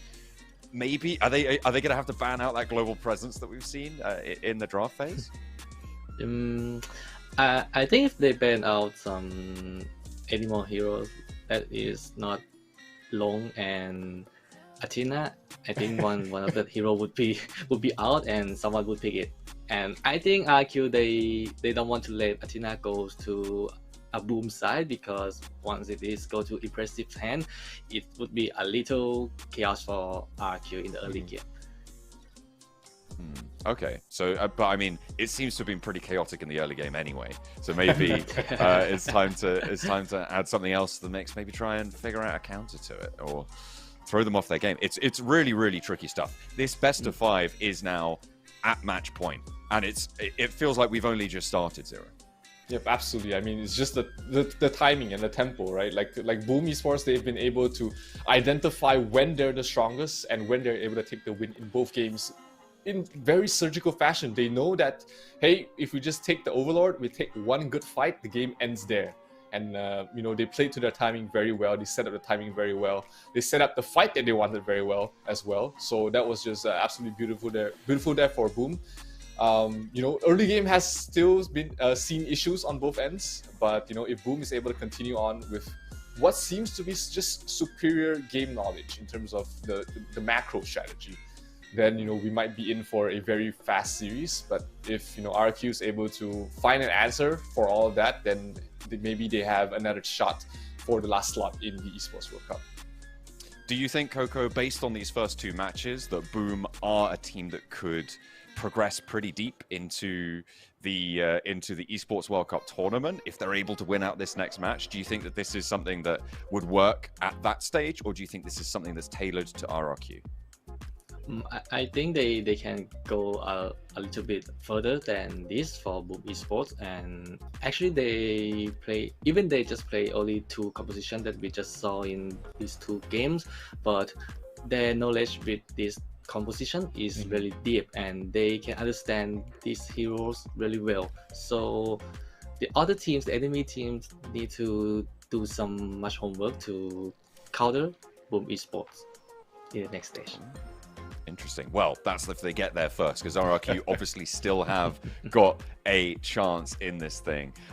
Hopefully, they'll be able to stand tall, because it wasn't too long ago where we were saying, oh yeah, we think this can go the distance, we think this can go to 5 matches. Right now, if I'm an RRQ fan, I'm pretty scared for their tournament lives at this point. Zero, are you thinking that it's are you feeling scared for them, or do you think that they've got a little more power? Maybe a counter to that global presence, that pressure, that macro style. I think they have to play a bit. They have to draft a little bit more well-rounded in terms of just covering everything. But so far, that's the biggest weakness I've seen so far, and it's really been just causing those snowballs. But hey, their coach is very experienced. You got C Shuai, he played in KPL. He's coached multiple teams previously as well. So this is the chance for him to really showcase what he's got to the rest of the world. Absolutely. Well, let's take a look at what they have got. RRQ have one more chance to fend off Boom, or they will not make it to the Esports World Cup. Boom, can you do it? Let's head back over to the casters. You know what? I think they can to answer what our panel host did ask. But hi, we're gonna be casters again. I'm Yuko alongside Miss Kaisaya. Possibly the last game, but hey, if you are a fan of Rex Regum Kwan, do not falter. Do not fear because I'm sure your team still has something in the ball for us. Like what Zero said, if they have any more bunnies, any more rabbits in their hats, they really need to pull it out. But Kaisaya, walk me through this. What could RRQ do? Maybe they're just warming up. We wouldn't know. Maybe it's just a warm up for them and they want to show off in this game 3 how powerful and how prepared they are. But of course, they want it the difficult routes, you know? But let's head on to the draft. Let's find if there's going to be finally an Athena in here or maybe an Arlie for RRQ as well, or, you know, the respect on the Dacia again. But they pretty much answered us very quickly. Athena is back. No Athena, no Long Still, and no Marco Polo. And again, to the viewers out there, don't forget that you can log in to claim an MVP star up. So you enjoy the matches, you enjoy this best of 5, and after this, if you're feeling inspired, you think you can get that MVP title, we definitely have the MVP star up card for you. But yeah, now we're waiting at the second ban rather, for RQ side. No Arlie. But now Boom Esports, they are at the blue side. Hover on Dahlia. We've seen impressive uses hero multiple times. That is so true. You know, other than the Motsu as well, he's definitely got the Dolia. Seems like they want to show RQ how to use a Dolia. We'll just have to find out. But the Daciao is open. I wonder if this is something that RRQ will be actually picking up for themselves.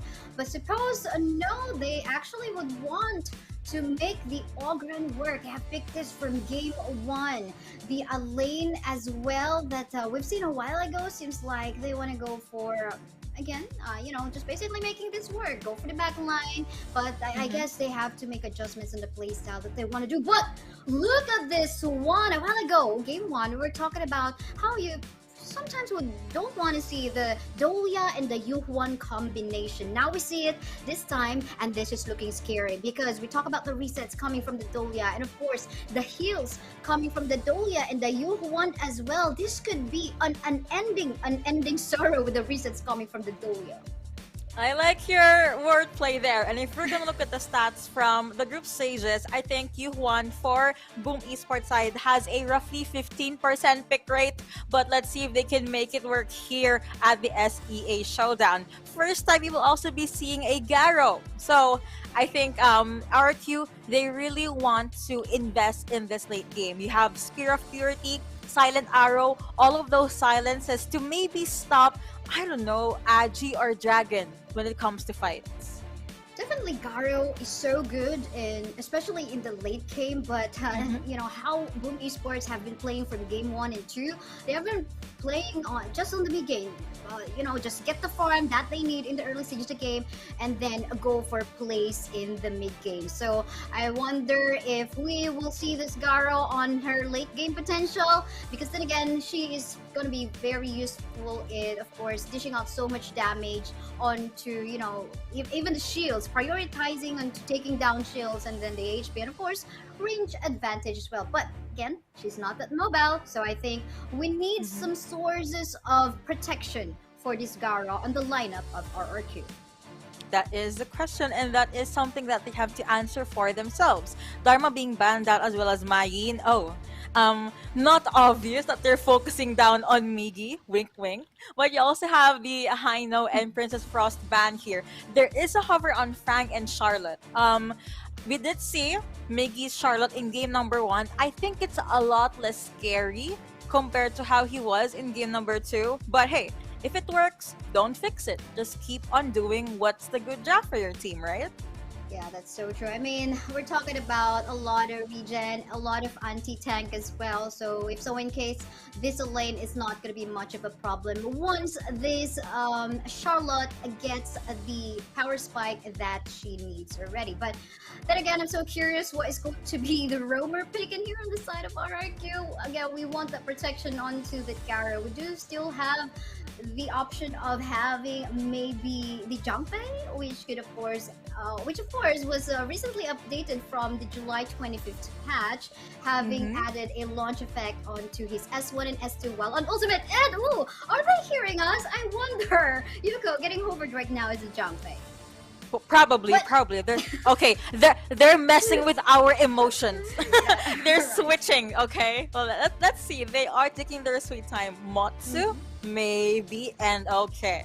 Final answer. They will be taking that Motsu. I think they really want to invest in all of these stunts, cannon blast, and think inside the box. Because hear me out. I think this is a good pick solely because Boom Esports, they always want to be close to each other. All of these combos, all of these fights, they also have a Charlotte, they have a Dahlia. If you're Dahlia, you would want to be near your Fang, right? So this is a good pick for RRQ, but is this enough to push the series to a game number 4? Yes, that's definitely the question. We do have to wait for that late game or the power spike for the Garo. I think they need to play around. This Ogran really needs to play around as well onto the Garo, to giving the farm that she needs. But then again, let's head on to our third game. Again, this is match point in favor of Boom Esports, but RRQ still do have a chance on trying to reverse this.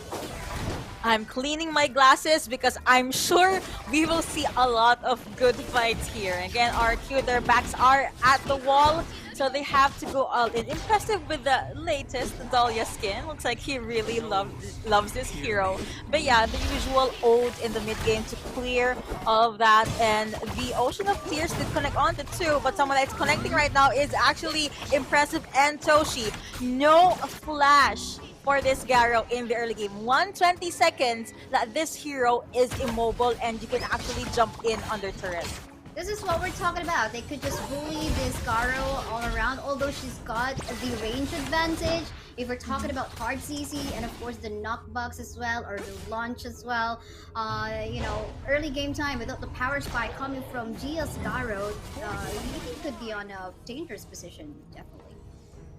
And you know what? If you do have this hero, you would want to be very worried on where you do stay. At the very least, you have a Mai Shiranui that can just slide in, catch Sen, and make sure that your opponents are far from where you are. But someone that's near their opponent is actually Aji again on this Yuhuan, making sure they can constantly apply pressure on this clash lane.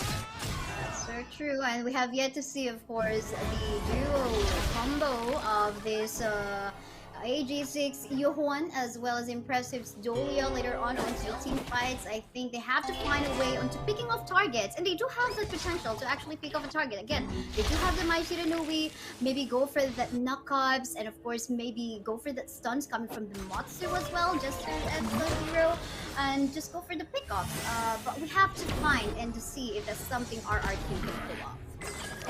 Hopefully, because at this point they really need to just pull out all the tricks that they can to push it again to a game number 4 and game number 5. Because honestly, it's difficult for me to comprehend how you're gonna win 3 consecutive games against a team that's very in your face and with this lineup. But looks like Yuhuan still has his eyes set on Nightmare, which was able to get away.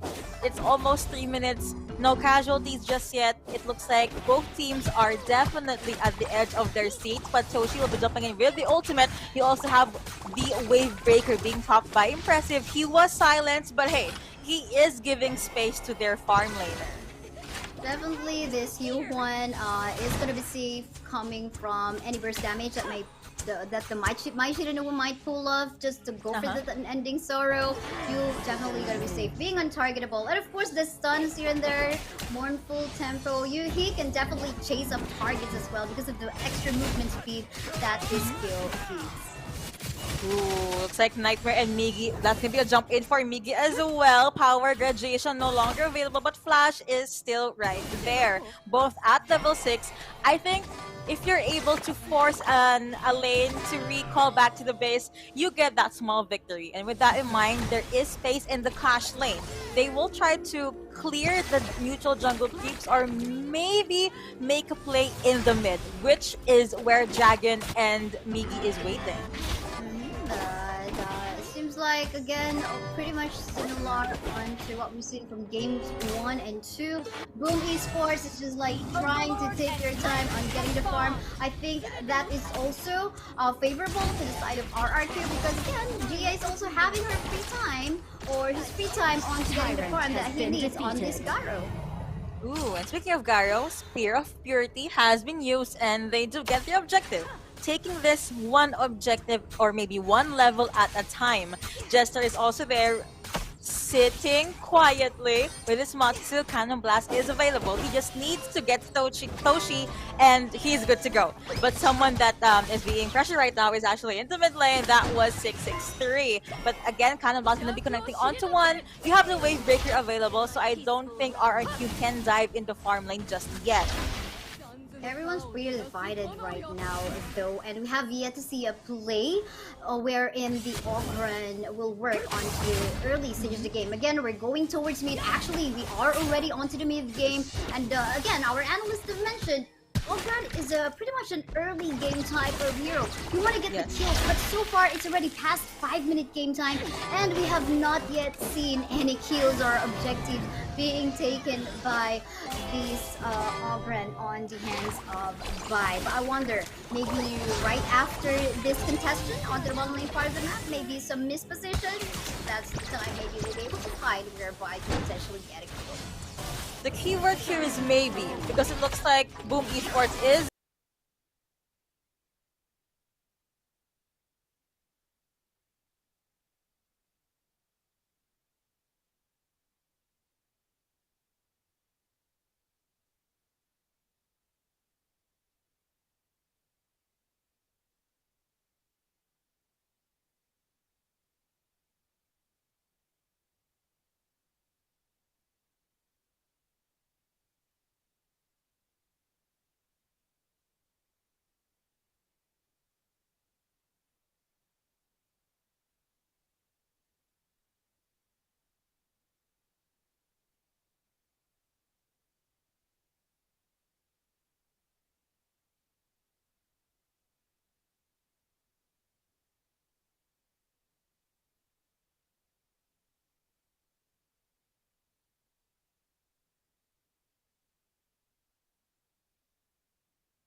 RQ Cannon Blast not going to be connecting onto anyone, but looks like the possible combo from Nightmare here will connect onto Miki. But Toshi was able to get one turret down at the farm lane. Nightmare jumping in.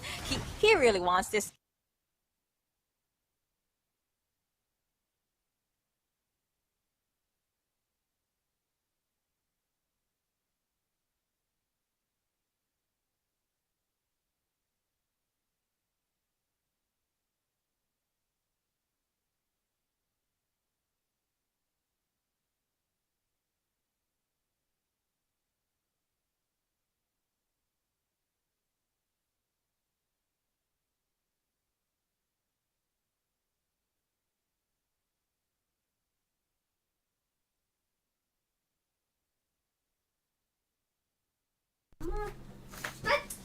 Three 0 na to, guys!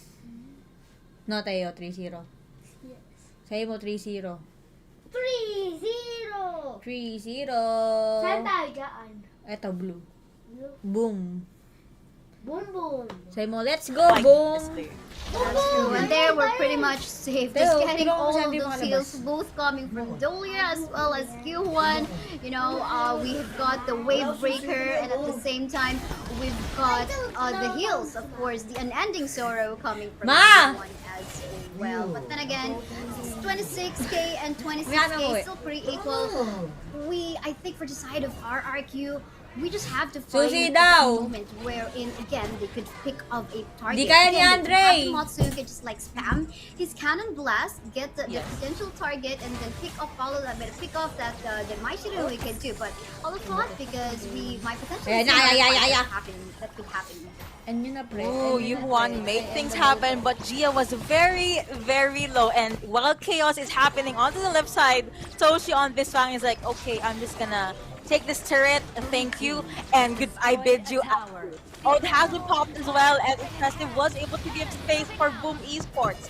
If earlier they were the ones that is in a pickle, right now I feel like RRQ, they're the ones with so much questions in their heads.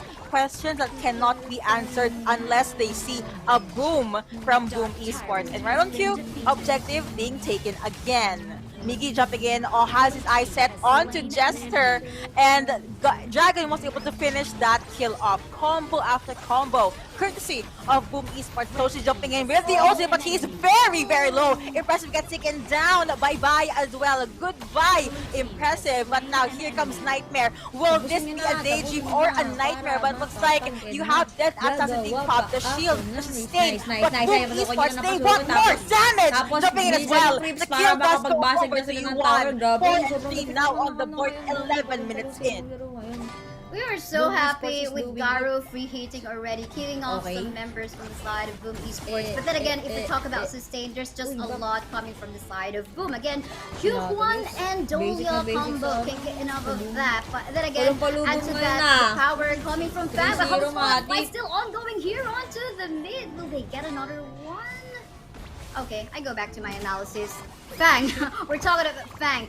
Definitely Fang making use of his Blade Storm as well to zone out targets, right? So there's just a lot of zoning potential coming from Boom Esports as well, together with the U1 stuns as well. But here we go, potential fight that could happen again.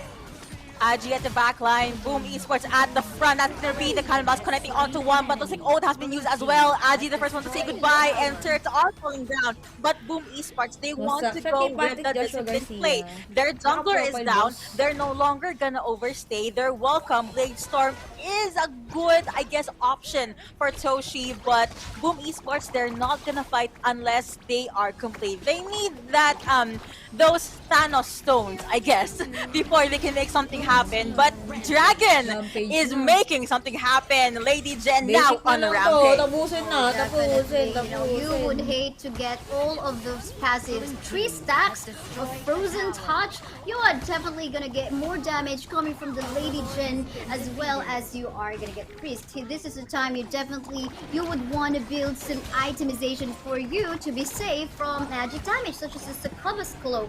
So I wonder if that's something RRQ already has in their itemization, because again, this is so much damage output already coming from Boom. We get that later once the panel does analyze the itemizations and all those highlights. And for now, see? Impressive. He's very, very aggressive on this Dahlia wave breaker connecting onto the And but double. skills connecting. And Looks like he does not care. Actually, that's already in the back line, but he does pay for that with his life.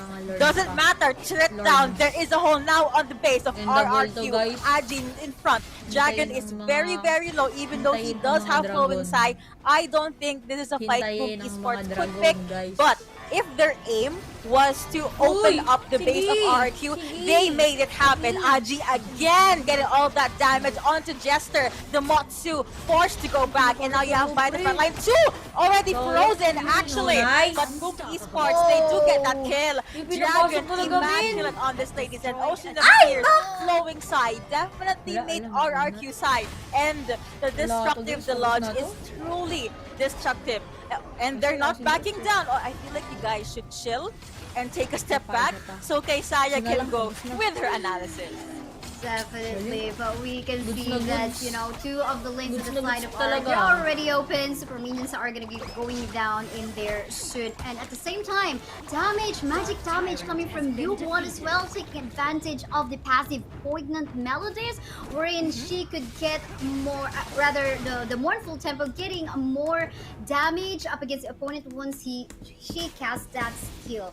But here we go with the power spike already, a 5k gold lead. We are already onto the late game, wherein it is going to be very difficult for Ogren unless he has actually built the, tanky item for him. But of course, with that, they're going to be relying on just the damage coming from the Garo, if Garo will be staying alive. But here we go with the fight. Ay, That pinasok would be sa a loob. lane popping Nice, in God, with like this free. attack, Ay! but the people are Alikod dying are na actually eh. RRQ. Alikod. Ay, Let's go on to one. ay. So she goes 6 feet underground, but now all these pros are Anak ni Honor connecting. of Dragon Prince, made And the it ball. out alive with just the Uy, ay, skin of double na his siguro teeth, yan. but still, 2 heroes down, trading on to 1 for Boom Esports. Adi in the front, Mickey at the back, and they are focusing down on the turret. Mickey Lupit! again, Charlotte, Lupit! powering adjacent. And Nice double! catch. All of those Congrats kills agad, and Boom! ulting pop as Congrats, well. Boom! Esports, Congrats, Boom they are here to Esports! win, Congrats! and they Tapos are na here agad. to join 3-0! 3-0! 3-0 guys, Wow. 41 for me. Miggy, Congrats! did you see all those dive na goods, plays palong-palo coming from naman ang Miggy onto Boom. the backline? He doesn't care. He just wants Palong-palo to ang dive Boom in and go for the Esports. target onto Mga the bata backline natin yan, and, guys. just delete the Palong-palo. main source of damage like that of the Garo Anong and masasabi? might it away from the map in such a way there is going to be the free hit coming from the Fang. Galing, But then again, galing, you mentioned galing. it already. Boom Esports will continue their journey in the upcoming Honor of Kings Invitational mid-season this year. Wow. Beautiful, beautiful best of 5. And Boom, with this wasak. series, Boom, Boom panis! do what they can. They draft accordingly. They even Lupit, try lupit, to really lupit, invest lupit. in the early game. But I think when it comes down to the split-second decisions, Boom Esports was definitely ahead. You saw it with Miggy. You saw it with Aj. You even Pass saw it game, with ah. Dragon in game number 3. Ang ano This namin is 2 hours then ako dito eh. Step up. Who wouldn't be stepping 2 up, hours of maigit ang course, with tansya namin. lots of eh, heals bilis. from you Galing. for you as I back up on that one. But yeah, I mean, they have What the a way to nice. engage. They do have the way to disengage with this Lady Gen. You definitely, they're actually overall balanced in their composition and how they're gonna play it. They have the source of damage mainly coming from the Fang, and of course, so much sustain Nice. with the heals from the Nice. U1 and Nice. the Dolia combo, Nice. and at the same Nice. time, Nice. Charlotte herself can sustain for even though she's alone, right, in his own lane, and at the same time, even trying to go for the dive onto the back line. So I think overall, Boom Esports really played their draft so well. If anything, Miggy definitely went all in for game number 2 and game number 3. He was consistently winning in his lane, even though he was up against a lane, a hero that you would honestly expect that very aggressive, will try to go up against a Byron. But I think that's just it. You know, we see all of these skill matchups, we see all of these stats, but at the end of the day, only one team will get that victory. And I already mentioned this, but the Fang and Dahlia pickup was very good. Blade Storm has a 30 or 27 second cooldown with Celestial Melody. That's 0. But Toshi was definitely able to spam that beautiful combo. And Boom Nadudumi na ako, Esports, pwede na they ba went all in, mag-live? and with that, they are rewarded with a slot for Esports World Cup. Enough about us, though. We are sure that you guys are interested on what our panelists have to say. Thank you very much. And what a way to close that down. Boom Esports making it all the way now to the Esports World Cup, taking down RRQ. It felt like every single turn, Boom had something up their sleeve. Coco, that final match, it felt like it was a little bit less out of nowhere than the first two, I think it's safe to say, but it still felt like Boom had something planned, had something ready for every part of that match. Yes, Boom Esports, they are using another composition in this game, and in 3 games they just used a different hero composition, and this time they just want to teach RRQ how to play Dolia. Puyat na naman! With Yuhuan, this Puyat hero na naman si actually Altina, has diba? a very good spamming poking skill like the first ability and with the normal attack. And we can see that Achis just only poking enemy, and we having Dragon using Lady Turn to use the first and second skill as well as the ultimate skill. Every skill from Boom Esports can poke RRQ side, and it can let RQ get into the team fight to fight against Boom Esports easily. Yeah, I mean, we were looking at around that 8-minute mark, right, Zero, for when Boom really wanted to start taking that fights. It felt like RRQ kind of had the idea that they wanted to sort of disengage and scale for late game. And you were saying during the match that you felt like RRQ, if they could stall it out, might have had a better chance. Oh, absolutely. They've got Garo, one of the probably the best, one of the two best late game marksmen in the pool at the moment. So if it ever reached that late game stage, you know, RQ could have put on a better fight. But again, like during the draft, we were talking about this last pick Moses, when there was a Zhangfei in the pool, and when you have a marksman like the Garo, you want someone to protect her. You want someone to provide you team fights, which has been the problem, which has been the elephant in the room for RQ's draft all 3 games, is that they always lack these team fights. They have a lot of single target. You know, you've got the Moses, you've got the Mai Nui, but where's the team fight in your team for RQ? It's just been a very stark difference in their drafts, whereas Boom, you know, they have the Lady Zen every single game. They've got the Leah this game. They've got a Yu Huan. There's so much team fight from the side of Boom that if it ever reaches that mid-game stage where both teams are equal, then Boom's gonna take every single fight from there on. Yeah, it just seemed like Boom had answers at every question. So really, I mean, fantastic stuff from them to be able to pick that up. There were weaknesses in the early game, but I think what's been said before, it felt like they just were teaching RRQ how to play, right? That's what you said before, Coco. And it feels like RRQ had one goal, while Boom had several all at the same time, and were executing on making at least one of them come on through. Yes, and as what Zero just said about Mozi and Garo in this game, I saw that RQ just banned out Mayin and Dama in the second phase of the ban, but with this, they just banned out 2 heroes that can give some pressure to Garo, but they themselves just picked Mozi just in order to making that lane phase to be more advantage. But about the team fight, that is the more important thing that they need to consider about it. I mean, I can't remember which one of you it was that when we were watching the draft and when Motsu got picked, it was like, oh, well, that's GG, it's 3-0. That sounds like a me. That sounds like a me thing to do. I feel like that's something, yeah, I feel like that might have been Zero. But it obviously just didn't work out. They were obviously trying to keep that range, keep that pressure, keep that poke. Didn't really have anything else that it could do. So they didn't play to their win condition in that situation. And because of that, Boom have managed to make their way forwards. Now, we spoke about it a little bit earlier, but let's turn our attention to the future, because Boom have now got 11 other teams to worry about, right? Over in the invitational tournament that they've now secured their spot to, the last team to be able to secure that. Zero, do you think that they can go all the way? Or if not, who do you think their main rival is going to be going into that tournament if you've looked at through some of those teams going into this next stage? I mean, if you look at the groups, they've got a tough group ahead of them. They've got the KPL Dream Team in the same group. They've got Falcons. They've got Weibo in the same group. That is a scary group to be in, and you never want to be in that situation. In this group where, you know, sure, the top 4 of the group moves on, but looking at just the competition, I mean, they have to take at least a couple of maps away from those top teams, or else they'll be fighting to avoid the relegation against with Loops as well as All Gamers Global.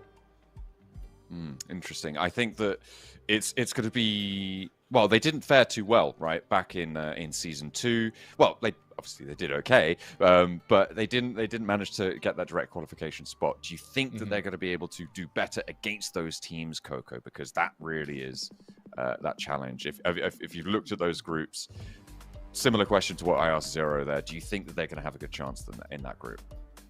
Yeah, they have